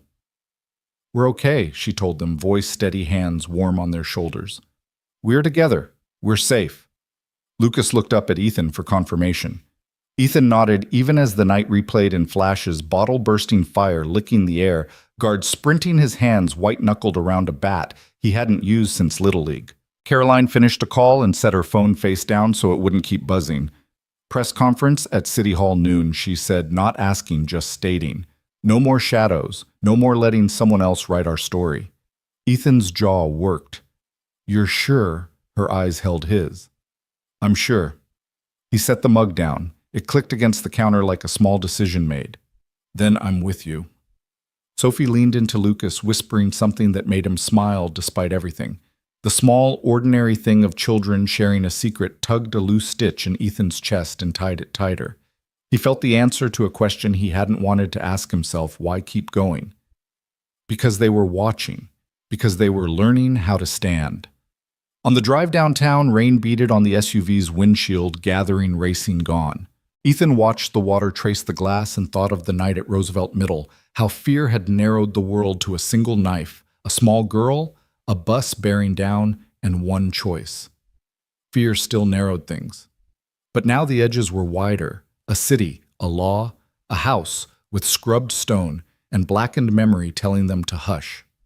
At City Hall, the steps swarmed, cameras, microphones, citizens in ball caps and suits and scrubs and paint-streaked overalls, all pressed together by curiosity and something that looked suspiciously like hope. Security made a corridor. Caroline walked first, chin lifted, a faint sheen at the corner of her eyes that didn't break. Ethan followed, shoulders squared, the line of his scar just visible where his collar wouldn't cover it. They took the podium together. Caroline didn't clear her throat or wait for silence to fall. She made it. Last night, she began, voice even, someone tried to frighten a family into hiding. They painted threats on a gate. They set fire to a driveway. They wanted to burn courage down. She let the words sit. Rain clicked softly on microphones. But courage doesn't burn. It multiplies. She turned slightly, not to gesture to Ethan, but to stand with him the way you acknowledge a person, not as prop, but as partner. This man isn't a headline. He's a father. And he's going to speak for himself. Ethan stepped forward. The hum pulse of the crowd swelled, then softened. He could hear a bus exhale at the curb below, the sea sound of umbrellas, the breath he hadn't realized he'd been holding. "I don't have a speech," he said. "I have a son." A chuckle rippled. A few people nodded as if they knew that single fact contained a life. "I'm not here to be brave on a microphone," he continued, voice rough but steady. "I was terrified last night. I'm terrified now. But I won't teach my kid that fear gets the last word. I won't teach your kids that either." He lifted the edge of the podium, not to lean, but to feel wood under his fingers. Someone spray-painted our gate. Someone lit our driveway on fire. But the smoke cleared, and we're still here. The answer to terror is not hiding, it's each other. It's showing up. It's telling the truth over and over until lies get tired. A reporter shot his hand up, voice sharp. Mr. Reyes, isn't this reckless? Aren't you inviting more danger by grandstanding? The crowd bristled. Ethan didn't. He turned toward the voice without heat. I invited danger the minute I stepped out of my car to help a child. We all invite danger when we choose each other over our own comfort. That's not grandstanding. That's living in a city with other people in it. Another voice, gentler, called from the crowd. I was there that night, said a woman in a nurse's jacket, hair pulled back. I treated you in the ER. You told your boy he was safe while you were still bleeding. I wanted to tell you he believed you. Ethan felt the ground tilt in that small, quiet way grief and gratitude do. He nodded to her. Thank you. Caroline returned to the mic, kept it brief. We will not be intimidated. We will not reward fear. We will pass protections for anyone who risks themselves to help another. And we will stand with families who need more than applause. That's the work. That's the promise. They didn't take questions. Not many. The story wasn't for debate today. It was a line drawn. At school that afternoon, the rain let up long enough for kids to rocket out into the playground at lunch. Lucas and Sophie sat on the low wall by the basketball court sharing half a PB&J like a treaty. A few boys from the 7th grade court drifted too close, jostling loud. One of them, a name Lucas knew only by the weight of it. Cole smirked. Hey, hero, Cole said, towing Lucas's sneaker. Your dad light the fire so he'd get more TV time. Sophie slid off the wall before Lucas did, even though her hands were trembling. Back off, Cole snorted. Or what your mom's gonna make a law at me. Lucas stood, not 3 inches taller than his fear, but enough. He felt the urge to shove to meet loud with loud. He heard Ethan instead. Brave means doing the right thing when you're scared. You don't have to like my dad, Lucas said, voice steady because he made it be. But you don't get to lie about him. Cole stared. The air held. Kids edged closer the way they do when they can smell a story turning. A 6th grader with braces, tiny fierce, stepped up beside Lucas. Leave him alone, she said, chin jutting, or deal with all of us. 2 more slid into place, not a mob, a line. Cole laughed half-hearted, now shoved his hands into his hoodie and mumbled something about a game on the far court. He wandered away. The moment didn't explode. It unspooled. Something small, unremarked, anchored instead. Sophie blew out a breath. My hands were shaking. Lucas looked down at his own. They were too. He smiled despite it. Same. They sat again. The PB&J treaty survived. That evening, back at the house that wasn't theirs, but had become their shelter, the doorbell chimed and a thin man in a soaked UPS jacket held out a battered envelope. No return address. No postmark. Security opened it gloved like it was fragile. Inside a Polaroid of the burned driveway and a single typed line. Next time we don't miss. Caroline's jaw went hard. Ethan's blood went cold, then hot. He expected panic. What came was clarity. The fire had been loud. This was colder, smaller. The kind of threat cowards send when they want a response they can measure. She pressed the intercom for the security office, gave instructions in a voice that didn't shake. When she turned back, the rest of her face had caught up with her eyes. Fury. Yes, but something softer wrapped around it. Protectiveness so strong it steadied him. You can move back to your house, Caroline said, almost daring him to argue. Or you can stay until we end this. Ethan tried on his old reflex, we don't belong. We won't take charity. We'll make do, and found it didn't fit anymore. Not because pride had disappeared, because the definition of we had changed. We stay, he said. We finish what we started. The kids played Mario Kart in the den, laughter spiking, drowning out the nervous system's hum. Ethan and Caroline took the patio, same as the night after the Raleigh City lights, salt and sugar across the dark. She broke the quiet first. You keep choosing into this even when you could walk. He shrugged, not dismissing the compliment so much as turning it to look at it. So do you. I have a platform, she said. You have a scar. She looked at him for a long beat. Both are reasons. Yours feels heavier. Ethan leaned on the railing. Scars are just receipts. Proof we paid for something worth keeping. She laughed short, surprised, and it cleared a space in the night. What did you buy? He glanced through the glass at Lucas and Sophie, faces lit by a TV glow and immunity that only kids can manufacture minutes after fear. Time, he said. For them? For other people's kids? For a city to remember it's a city. They stood like that shoulder to shoulder, not touching, not needing to. The rain returned in a sifting mist, settling on the patio table in tiny constellations. Caroline didn't go in. Ethan didn't either. They were either both stubborn or both hopeful. Maybe both. Her phone buzzed. She didn't pick it up. "We take tomorrow to the neighborhoods," she said, as if planning a grocery run. "Community centers, church, basements, union halls. Not cameras. People. We build something that can't be burned." Ethan nodded. "You talk policy. I'll talk receipts." He could feel the day in his bones. The press conference, the playground, the Polaroid, and none of it dimmed the thing that mattered most, the line they'd drawn together and the quiet chorus gathering behind it. Inside, Mario Kart declared a victor with a bright ta-da. Sophie whooped. Lucas groaned. Ordinary joy returned like a stray cat claimed the warm spots on the couch and pretended it had always lived there. Ethan turned from the city to the window, to his son, to the friend who had knocked on a hospital door and refused to stop knocking on whatever came next. Fear hadn't vanished. It had simply been asked to share the room with other tenants, purpose, stubbornness, a kind of love that didn't require naming. He breathed. The scar tugged. The rain sang its small silver song. Tomorrow waited. He didn't feel ready. He felt willing. Sometimes that was more than enough. The following morning broke brighter than anyone expected. The rain had scrubbed the city clean, leaving the streets slick and gleaming like fresh paint.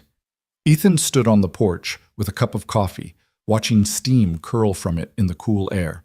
He could hear Lucas inside asking Sophie if she wanted to trade the last of the cereal for a half slice of toast. Ordinary sounds, but they landed heavy. After the Polaroid, nothing ordinary could be taken for granted. Caroline arrived from the other side of the house, dressed down jeans, a windbreaker, sneakers that looked brand new, but carried a deliberate simplicity. She nodded toward the waiting SUV. "Ready." Ethan lowered the cup. "Ready."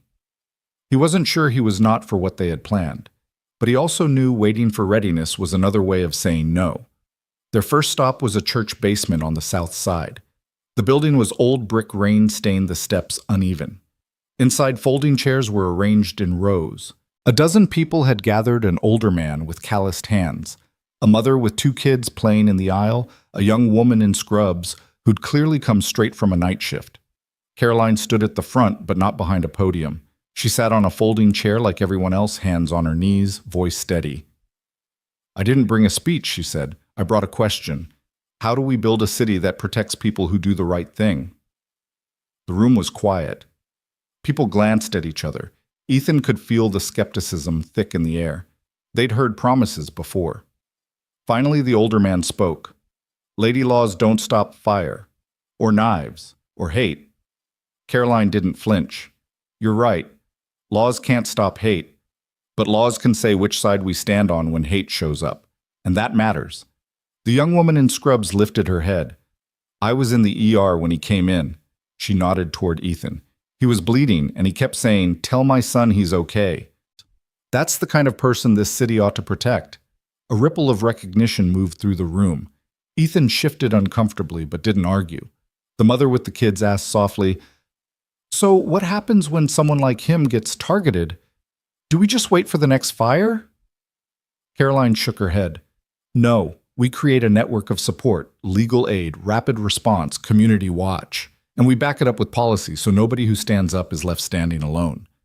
Ethan finally spoke, his voice quieter than he expected, but carrying anyway. "We don't need heroes. We need neighbors who know each other. If I'd known more faces that night outside the school, maybe it wouldn't have just been me." That landed. Heads nodded. The young woman in scrubs whispered, "Amen." By afternoon, they'd spoken in 3 neighborhoods, each one different in tone, but the same in need. In a union hall, a man with grease still on his hands said he'd seen too many coworkers punished for speaking up about safety. In a community center, an immigrant father asked if reporting harassment meant risking deportation. Caroline didn't dodge.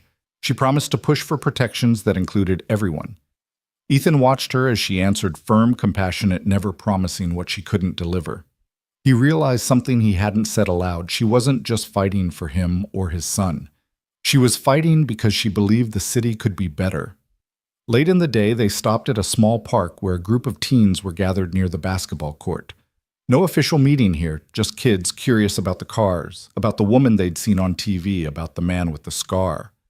One boy, maybe 16, called out, "Yo, you? The dude who got stabbed for that girl." Ethan froze. Caroline gave him a small nod, telling him silently to own it. "Yeah," Ethan said. The boy squinted, leaning on his bike. "Why'd you do it?" "She wasn't your kid." Ethan thought about lying about some noble phrase that would play better. Instead, he said the truth. "Because she was somebody's kid, and I hope if it was my boy, someone else would do the same." The boy stared, then looked down. "My little sister walks home from school alone." Ethan stepped closer. "Then walk with her." The boy blinked. He hadn't expected the challenge, but after a moment he nodded. "Yeah. Okay." That evening, as dusk settled purple over the city, Ethan and Caroline returned to the house. The kids ran out to meet them, Lucas tugging Ethan's sleeve, Sophie showing Caroline a drawing she'd made of two stick figures holding hands in front of a house with no fire. Caroline knelt to admire it, her smile soft, but her eyes tight with something unspoken.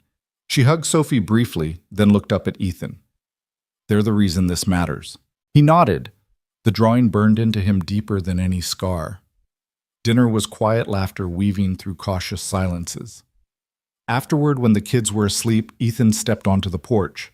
Caroline joined him, arms folded, staring out at the city lights. "You know what scares me the most?" she said. Ethan glanced at her. "What?" "That we're not just fighting people with spray paint or gasoline. We're fighting people who believe fear is stronger than hope." Ethan considered that. "Maybe they're right. Fear's easy. Hope's hard." She turned to him, her face in shadow, but her voice clear. "Then we prove them wrong." The night held its breath. A siren wailed in the distance. Somewhere a bus hissed to a stop. And in the small silence between, Ethan felt something settle inside him. Not certainty, not safety, but resolve. Resolve that when the next fire came and they'd be ready. Inside, Lucas stirred in his sleep, murmuring something about finishing a race in Mario Kart. Sophie rolled over, clutching the drawing of the safe house like a shield. The world outside was dangerous, messy, cruel. But in that house, for one night, hope held. And sometimes Ethan thought that was how revolutions began. Not with banners or speeches, but with a small girl drawing a house unburned. The storm wasn't over. It was only changing shape. The following week, the city seemed to live in two different realities. On one side, the newspapers ran Caroline's words alongside photos of Ethan standing near her, a reluctant figure whose scar peeked from beneath his collar like punctuation. On the other, the same papers carried editorials calling her reckless, accusing her of exploiting tragedy. The tension was palpable. Ethan felt it in the stares at the grocery store. A woman in line whispered too loudly, "That's him," while her husband shushed her. A cashier offered to bag his groceries, voice trembling with something between respect and fear. He came home unsettled, the bags cutting into his fingers, wondering if he'd become a symbol when all he wanted was to remain a man. Caroline, however, walked into the fire daily. She spoke at town halls, shook hands on sidewalks, and met with council members behind closed doors. She never once suggested Ethan step aside, though she knew the weight was crushing him. That night she found him in the garage tinkering with the car. Grease streaked his hands, though the engine didn't really need fixing. "You don't have to be in front of this," she said gently. He didn't look up. "And what'd protect your kids?" "Protect yourself." Ethan tightened a bolt harder than necessary. "I didn't take that knife just to disappear afterward." Her eyes softened. "I know, but it's not your burden to carry alone." He wiped his hands, finally meeting her gaze. "It stopped being just mine the second your daughter looked me in the eye." Something shifted in her, then a flicker of vulnerability she quickly masked. Days later, the backlash came harder. Flyers were stapled to telephone poles, crude caricatures of Caroline with words like traitor scrawled underneath. Ethan ripped one down on his way home, his stomach sick. That night, as he tucked Lucas into bed, His son whispered, "Dad, are we the bad guys?" Ethan froze. "Why would you say that? Some kids at school said you're on TV because you did something wrong." He swallowed, forcing his voice steady. "I did something right, buddy. Not everyone likes that, but right and wrong aren't decided by the loudest voices." Lucas's brow furrowed, but he nodded, pressing closer into his father's side. Ethan kissed his head silently, promising that no lie would ever define their truth. 2 nights later, a brick shattered their living room window. The sound was violent glass raining across the floor. Sophie screamed. Lucas bolted from his room. Ethan grabbed the bat before his mind even caught up. By the time he reached the yard, the car speeding away was just taillights. On the lawn lay the brick wrapped in paper scrawled with one word, "Leave." Caroline appeared beside him barefoot, the kids clinging to her legs. Her hands trembled as she picked up the brick. She didn't say anything, just met his eyes. In that moment, there was no politician, no symbol, just a mother afraid for her child. Ethan put a hand on her shoulder. "They want us scared, but fear is their weapon, not ours." Her voice cracked. "And what if it works? Then we fight harder." The police filed another report, promised more patrols. But promises didn't seal windows. Ethan spent hours boarding up the glass. His reflection fractured in the shards he swept away. As he worked, Caroline returned from tucking the children back into bed. "Do you ever regret it?" she asked quietly. He didn't need to ask what. "Taking the knife." "Yes." He hammered a nail, the sound sharp. Then he looked at her. "Every time I feel my son's arms around me, and never once when I remember the girl's scream." Tears pricked her eyes, but she blinked them away. "You confuse me, Ethan." He smirked tiredly. "Join the club." The next morning, Caroline made a bold move. She scheduled a press conference not in a government hall, but on the very school steps where the attack had happened. Ethan stood at her side, the scar visible now, no collar to hide it. Cameras flashed. Reporters shouted. Caroline raised her hand, commanding silence. "Fear visited this place," she said, her voice ringing. "But we're still here. And so long as we stand together, fear doesn't win." She turned slightly, gesturing toward Ethan.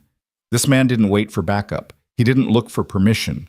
He acted because a child was in danger. That's the spirit we need in our city, not to tear each other down, but to lift each other up.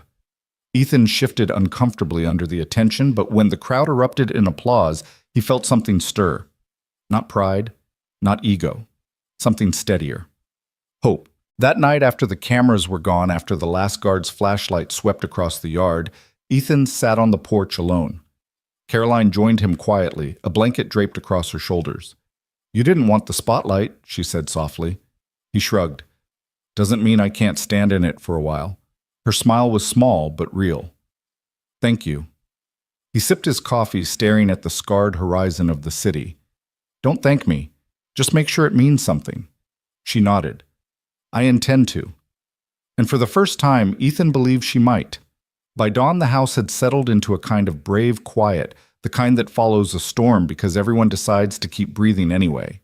Ethan woke before the kids padded barefoot to the kitchen and found the note Caroline had left on the counter in her fast, decisive handwriting, "City Hall, 9 a.m. Final vote expected. I'll meet you there." He set the note aside and whisked batter in a mixing bowl, the cheap metal whisk scraping the glass with a sound that was somehow comforting. Lucas wandered in, hair wild, rubbing sleep from his eyes. "Pancakes?" "Pancakes," Ethan confirmed. "That's how we fight back." Sophie trailed after blanket draped over her shoulders like a cape. She sniffed the air, then grinned. "Can bravery taste like maple syrup?" "It better," Ethan said, flipping the first pancake. "Or we're doing it wrong." They ate at the island legs, bumping security radios, murmuring faintly from down the hall. When the plates were cleared, the children raced upstairs to brush their teeth, their footsteps thudding in the rhythm of a normal morning that had to be chosen and chosen again. Caroline came in just as Ethan was rinsing the bowl. She wore slate gray hair pulled back, a small nick on her thumb that she'd taped herself. She took in the empty plates, the lingering warmth, and her shoulders eased. "We ready?" "As we'll ever be," Ethan said, drying his hands on a dish towel that smelled faintly of lemon soap and smoke. City Hall was already full by 8:30.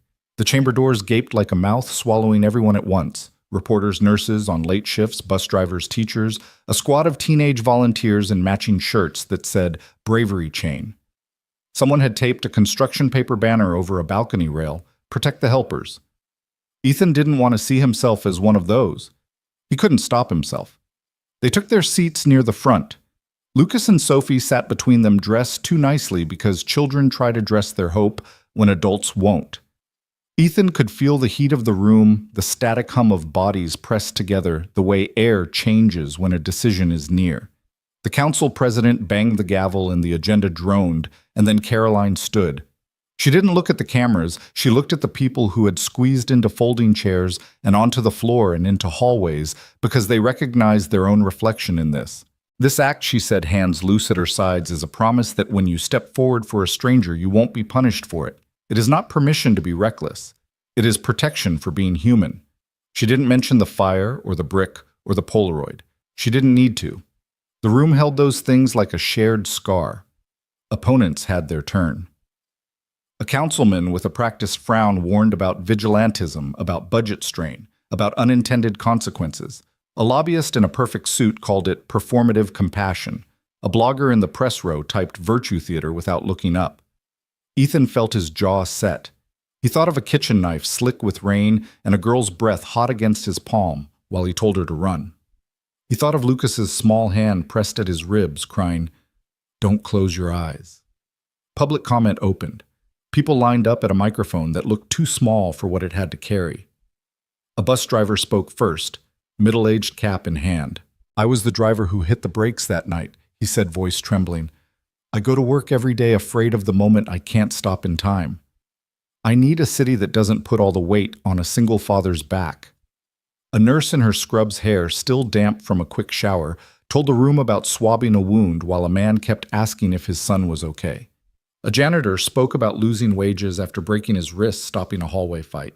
No one had helped with the bills. A seventh grader, brace-faced brave, said, "My friends and me started a kindness club. Don't make us explain to new kids that kindness is a liability."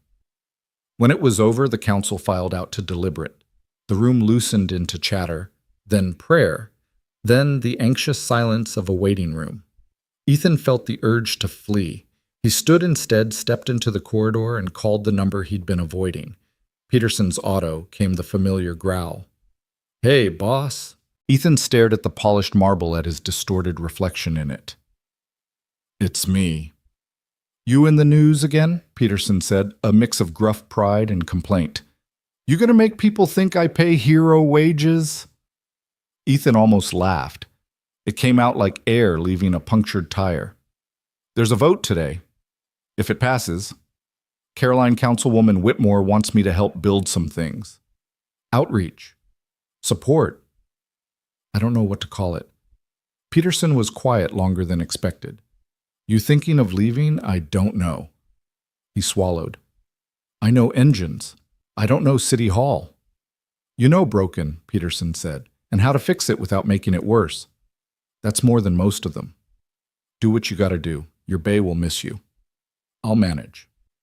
"Thank you," Ethan said, because it was all he had. Back in the chamber, the council trickled in faces like weather. Ethan sat. Lucas reached for his hand without looking.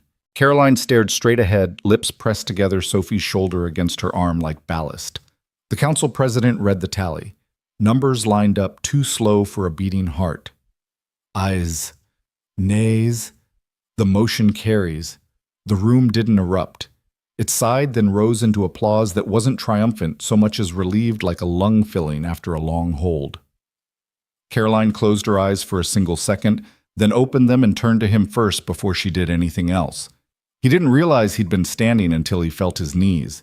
He didn't realize he'd been crying until Lucas tugged his sleeve and wiped at his father's face with the corner of a Bravery Chain flyer. "You did it," Lucas whispered. "We did," Ethan said, and it felt true and big enough to hold everyone in that room. They slipped out a back corridor to avoid the crush of microphones. In a small office that smelled like paper and coffee, Caroline shut the door and leaned against it. For once, she looked tired in a way she would allow someone else to see. "This is the part where I ask you something outrageous," she said, not even pretending to ease into it. Ethan exhaled a laugh. You've asked me to do nothing but outrageous lately. Then one more. She stepped to the desk, laid a folder down between them. A city seal gleamed on the cover. I want you to help build the first rapid support network. Real people answering real calls. Legal triage. Emergency grants. A standing team that gets activated when someone steps into danger or when someone is left bleeding after doing the right thing. He stared at the folder like it might bite. Caroline, I know, you're a mechanic, you don't speak policy. You don't belong in rooms where the water pitchers sweat and everyone uses leverage like it's a verb. Her mouth twitched. I don't need a policy person. I have too many. I need a person. I need you. His chest tightened, not with fear this time, but with the weight of being seen too clearly. My kid comes first, she said. Always. The job understands that, or the job goes away. He looked down at his scar as if it could answer. It didn't. But he remembered a garden of mud-splattered children, a church basement folding chair, a boy at a basketball court saying he'd walk his little sister home. He remembered the Polaroid and the brick and the gate washed clean. He remembered pancakes. I'll try, he said. I can't promise I'll be good at it. I can promise I'll be honest. Caroline's shoulders dropped like a rope cut loose. She grinned, quick, unguarded, shockingly young for a second. That's the entire job description. Ethan told Lucas that night on the drive home, the city sliding by in blurs of neon and wet concrete. I might be working with Ms. Witt with Caroline, helping people like us, he said, stumbling because he hadn't practiced. Lucas's eyes went wide. Like a superhero's assistant. More like a mechanic who carries a phone, Ethan said. But yeah, kind of. Lucas nodded, solemn as a judge, and you'll be good at that. You already are. At the house they're still small. They celebrated with root beers and greasy takeout in paper bags. Lucas made a sign on notebook paper. Go, Dad, fix the city. Ethan taped it to the fridge right beside Sophie's crayon drawing of 2 stick figures and a house without flames. The edges of both curled where steam from pasta nights had softened the tape. He left them curling. It made them look like they'd been here a while. The first week was a tangle of phone calls, missteps, and small wins that felt like lifting a car an inch with a jack. Nothing dramatic, but everything possible because of it.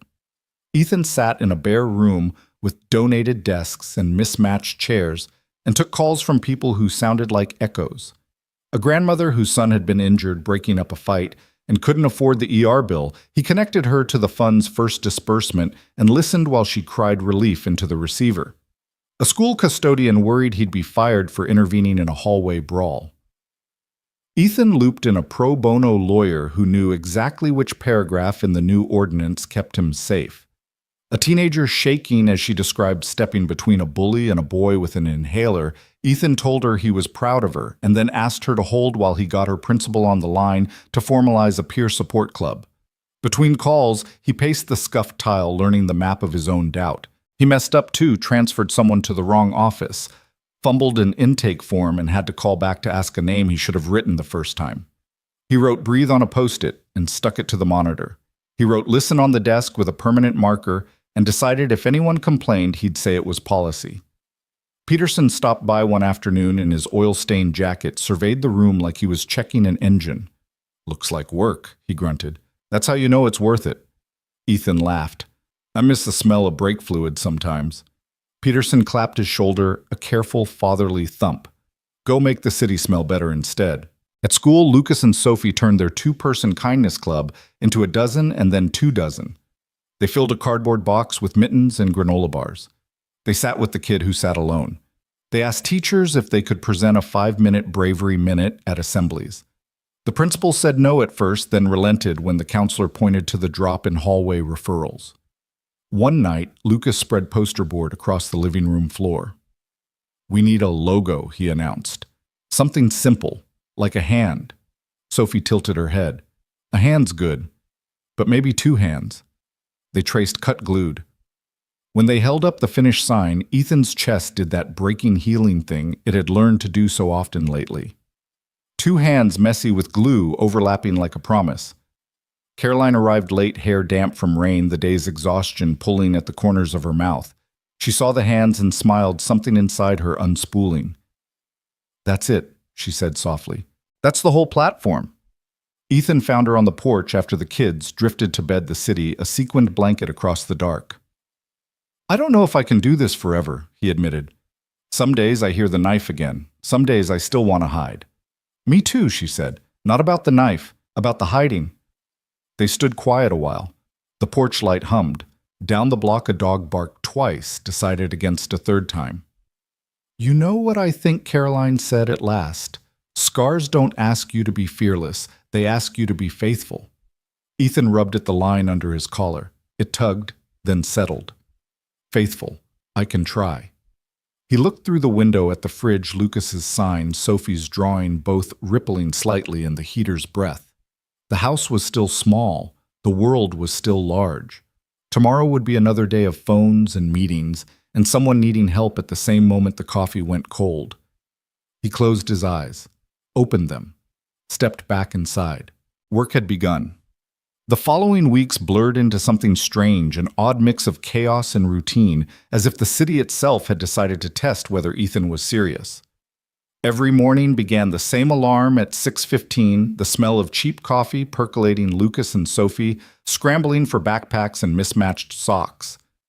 The rapid support network, still more dream than structure, waited for him downtown in that half-furnished room with crooked blinds and desks that wobbled if you leaned too hard.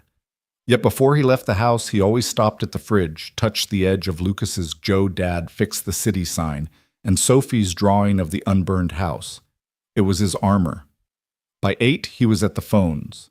By 9, the stories began pouring in. A grocery clerk fired for intervening when a customer shoved a woman. A college student who'd shielded a stranger during a protest and now faced suspension. A father who lost 2 days' wages after breaking up a fight in his building's stairwell.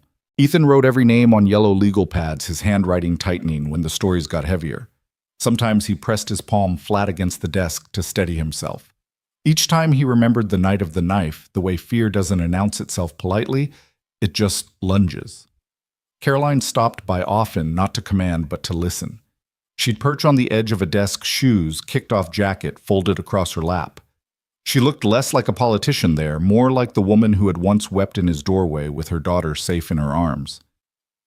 "How are you holding up?" she asked one afternoon, her voice quieter than the hum of the fluorescent lights. Ethan hesitated. He wasn't used to answering honestly. "Some calls stick. They don't end when I hang up. I keep hearing them." "That means you're the right one for this," she said simply. "The wrong people don't hear at all." The network began to grow. A young lawyer named Priya volunteered 3 nights a week, her laptop always plastered with protest stickers. A retired nurse brought in cookies for the team and handled medical triage calls with brisk compassion. 2 high schoolers set up a social media page, and suddenly, strangers across the city were messaging, "I saw something. I stepped in." Now, what Caroline used her influence to funnel small grants their way, but it wasn't enough. Ethan stretched every dollar like he used to stretch a paycheck for rent and groceries. Still, each time he signed off on a bus fare reimbursement, each time he sent a grocery voucher to a man who'd missed work because of a sprained wrist, he felt a quiet victory. Then came the night the phones didn't stop ringing. It was a Thursday. Rain lashed against the windows, thunder rolling in long, low growls. A fight had broken out at a late-night rally downtown, and volunteers were scattered trying to de-escalate. By 10, Ethan was fielding overlapping calls. An injured teacher, a boy with a head gash, a mother terrified her son would be arrested for defending a stranger. His hands cramped from writing. His throat went raw from talking. Caroline rushed in from City Hall, hair dripping, dropping her briefcase on the floor. "Divide the board," she ordered. "You take medical. I'll take legal." For hours they worked side by side, passing notes, coordinating rides, pressing phones against shoulders while scribbling addresses. When the last call finally died close to 2 a.m., Ethan leaned back in his chair, exhausted. Caroline sat across from him, damp sleeves rolled circles under her eyes, deep as bruises. And she laughed. "Why are you laughing?" he asked, incredulous. "Because it worked," she said, breathless. "Because we didn't break."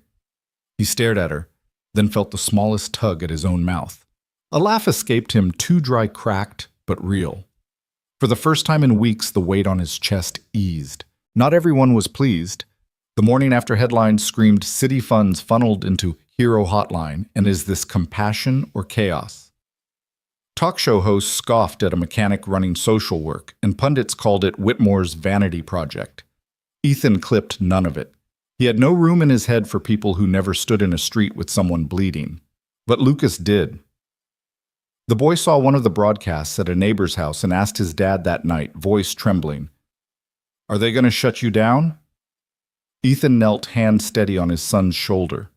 "They can yell. We'll keep answering the phone. That's how you know it matters when people try to scare you away from it." Lucas nodded slowly, like someone learning a rule that was older than he was. Weeks passed and the network hardened into something sturdy. The volunteers formed a rhythm, the intake forms piled in neat stacks, and the fridge in the office filled with mismatched leftovers from families who wanted to say thank you. Yet Ethan knew they were walking a razor's edge. The system could topple with one scandal, one mistake, and one mistake was coming. It happened on a Sunday morning. A teenager called sobbing. Her brother had been arrested after defending her from two older boys who cornered her outside a store. Ethan promised they'd help, but the police report painted it differently, claimed her brother had been the aggressor. The media pounced, spinning it into a story of the network encouraging vigilantism.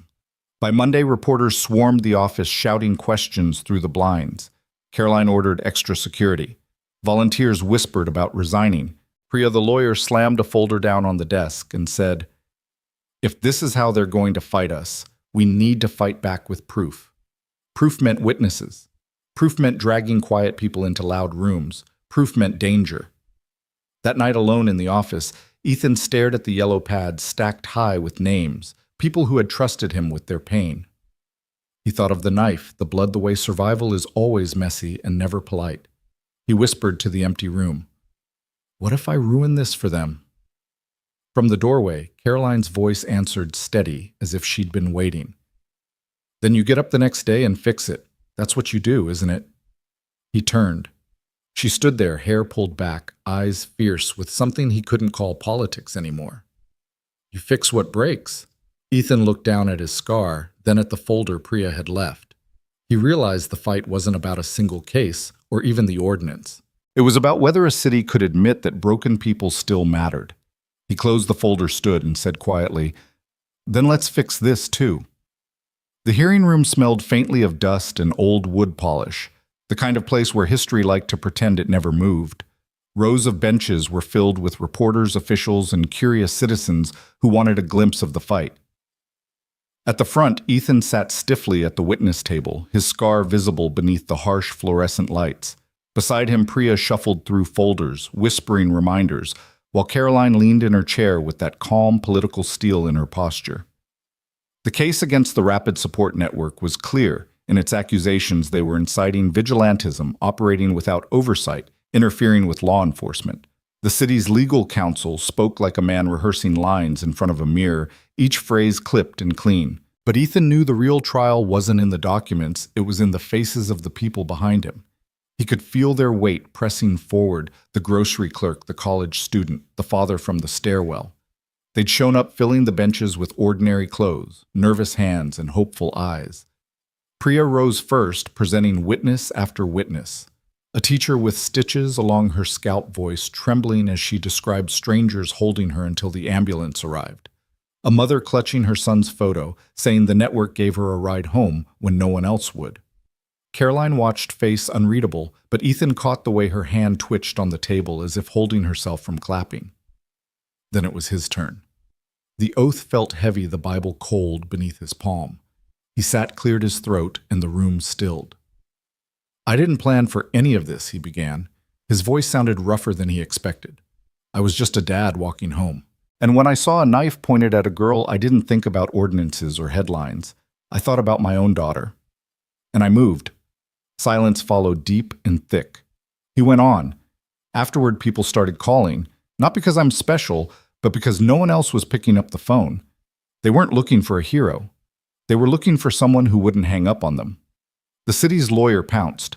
"So you admit you created an unauthorized organization dispensing aid without regulation? That's dangerous." Ethan met his gaze steady. What's dangerous is a world where people are too scared to help each other. The audience stirred murmurs, spreading like wind through grass. Caroline's lips curved almost imperceptibly. By midday, the hearing broke for recess. Outside on the courthouse steps, cameras swarmed. Reporters shoved microphones toward Ethan. Questions flew like arrows. Do you regret it? Is this about politics? Are you and Caroline Whitmore working together beyond this case? Ethan raised a hand, the crowd instantly falling into a hush. He hadn't earned, but somehow carried. I'm not here for politics, he said firmly. I'm here because fear is loud. But courage doesn't have to be quiet. And if you're asking whether I regret standing in front of a knife, the answer is no. Not then. Not now. The clip spread across the evening news like fire. For once, the headlines didn't twist his words, they carried them intact. But the fight wasn't over. The opposition doubled down, releasing edited footage of network volunteers breaking up scuffles painted to look like brawls. Ethan felt the ground shift again. Doubt crept in. Would the truth always be slower than lies? One evening, he drove home later than usual, headlights cutting through drizzle. At his porch, he found Caroline waiting. She was wrapped in a navy coat, hands shoved in pockets, eyes shadowed. You shouldn't be here, he said, stepping out of the rain. Neither should you, she shot back softly. But here we are. They stood in silence, listening to rain drip from the gutters. Then she said, You've carried this farther than anyone asked you to. Ethan shook his head. No, I carried it as far as it had to go.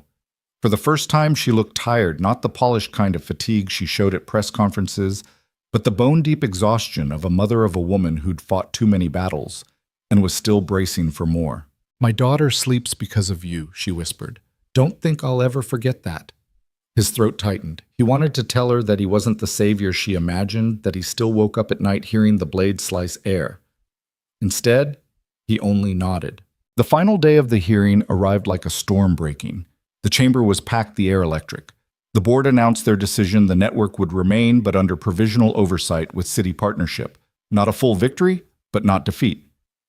Ethan exhaled, shoulders slumping, while Caroline squeezed his hand under the table, brief and unseen.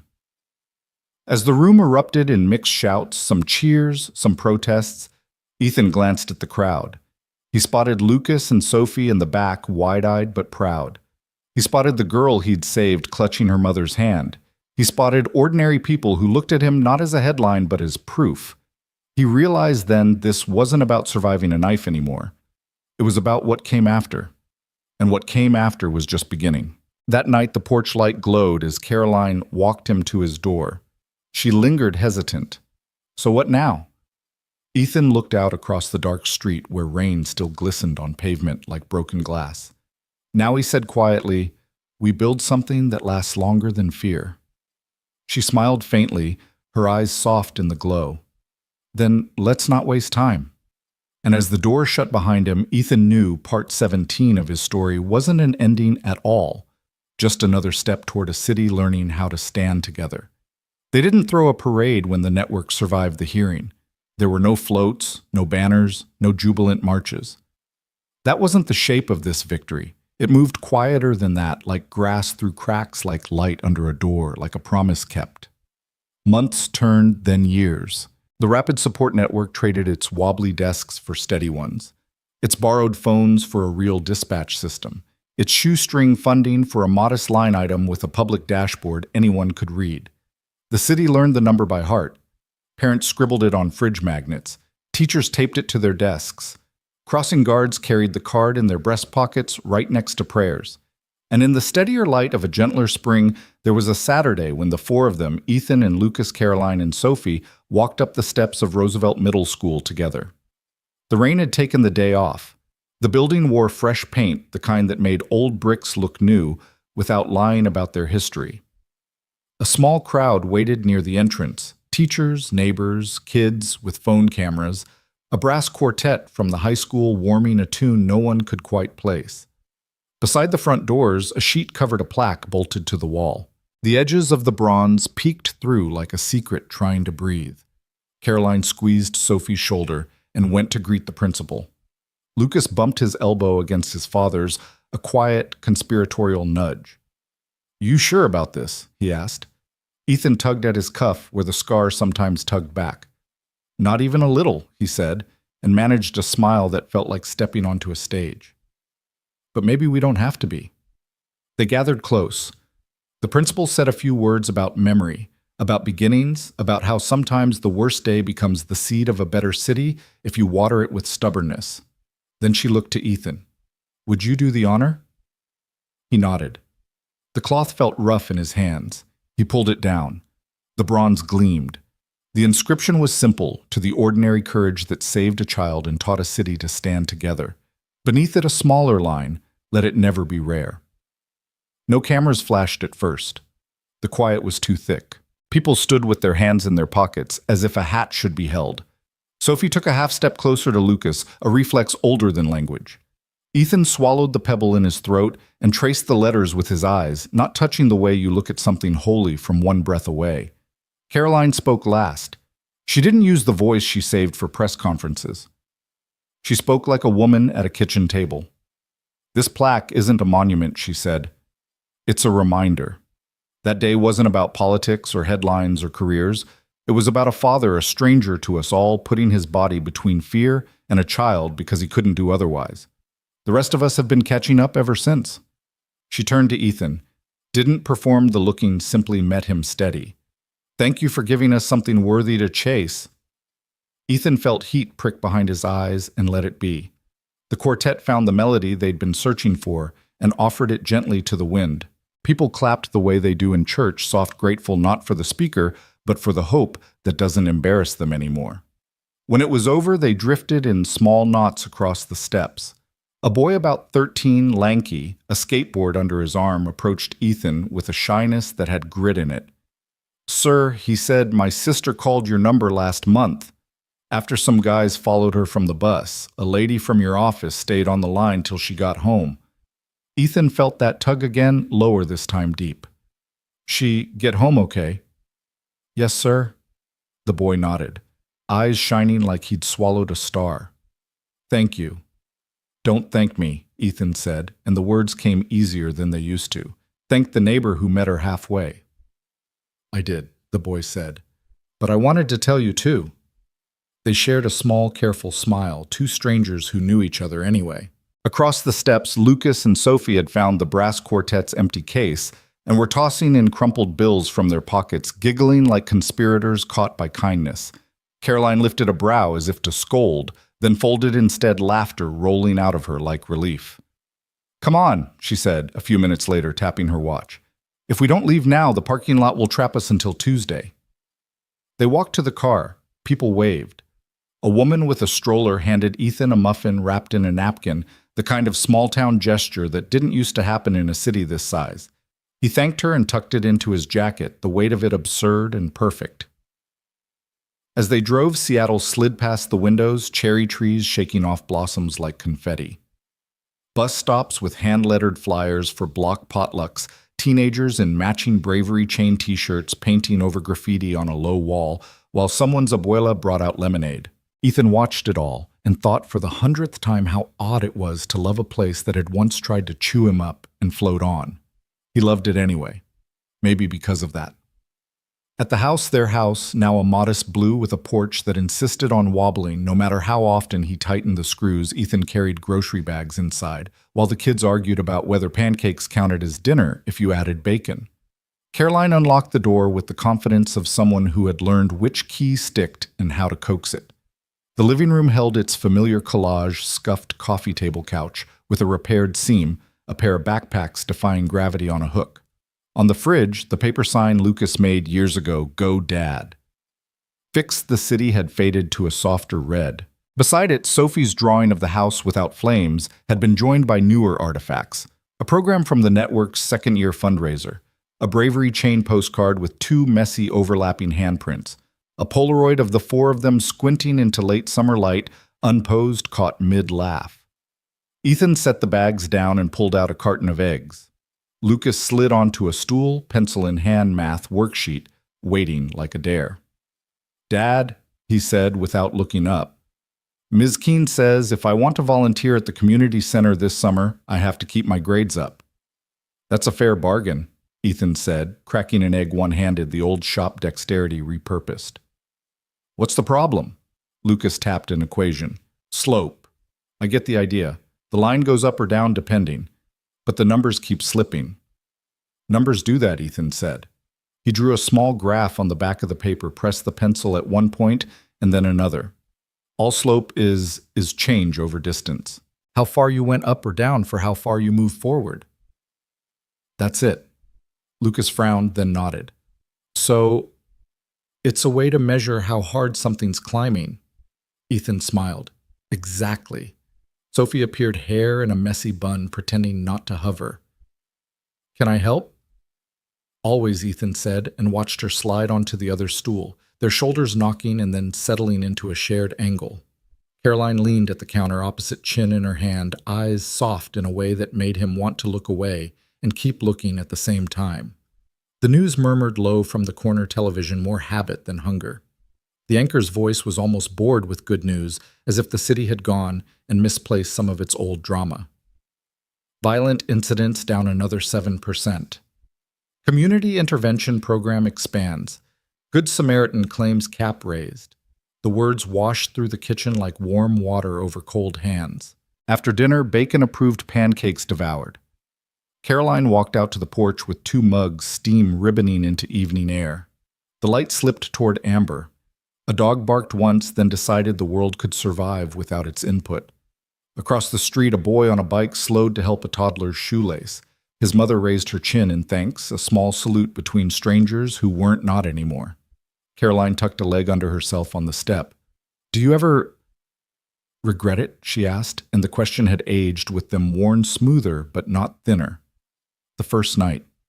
The knife. Everything it cost. Ethan thought of the knife the way he always did, 2 cold flashes, a slice of air, a child's hand as small as a bird in his.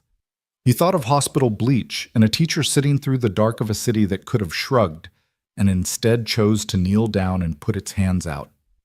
He thought of threats and hearings and long nights with cold coffee and phones that didn't stop. He thought of pancakes as a weapon of a sign taped to a fridge of an unburned house. No, he said, finally. I regret that it had to start that way. But not the choice. Caroline nodded something like relief, loosening her shoulders. Me neither. Lucas pushed open the screen door with his hip paper in hand. Dad, look, he said, breathless. I got the slope right. Ethan took the page, studied the line climbing across the tiny grid. Change over distance, hard things measured. Looks right to me. Lucas beamed. Sophie leaned over his shoulder, proud, like she had solved it too by proximity. In a way she had. The porch light flickered on. Moths found it with unerring faith in what shines.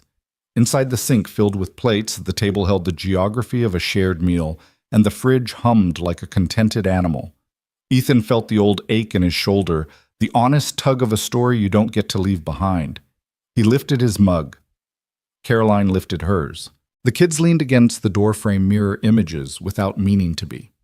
Tomorrow, Caroline asked. Tomorrow, Ethan said. He meant the meetings, the calls, the small repairs you make in a city before breakfast so the day has a chance. He meant the network's calendar full of names and the blank spaces that would fill with new ones. He meant that the plaque on the school wall would oxidize but not fade. He meant that when fear showed up, because it would find a crowd waiting. He meant we keep choosing each other. Rain returned the way it does here, quietly, like a promise. It tapped the porch roof, glossed the street, made the city's lights look softened and near.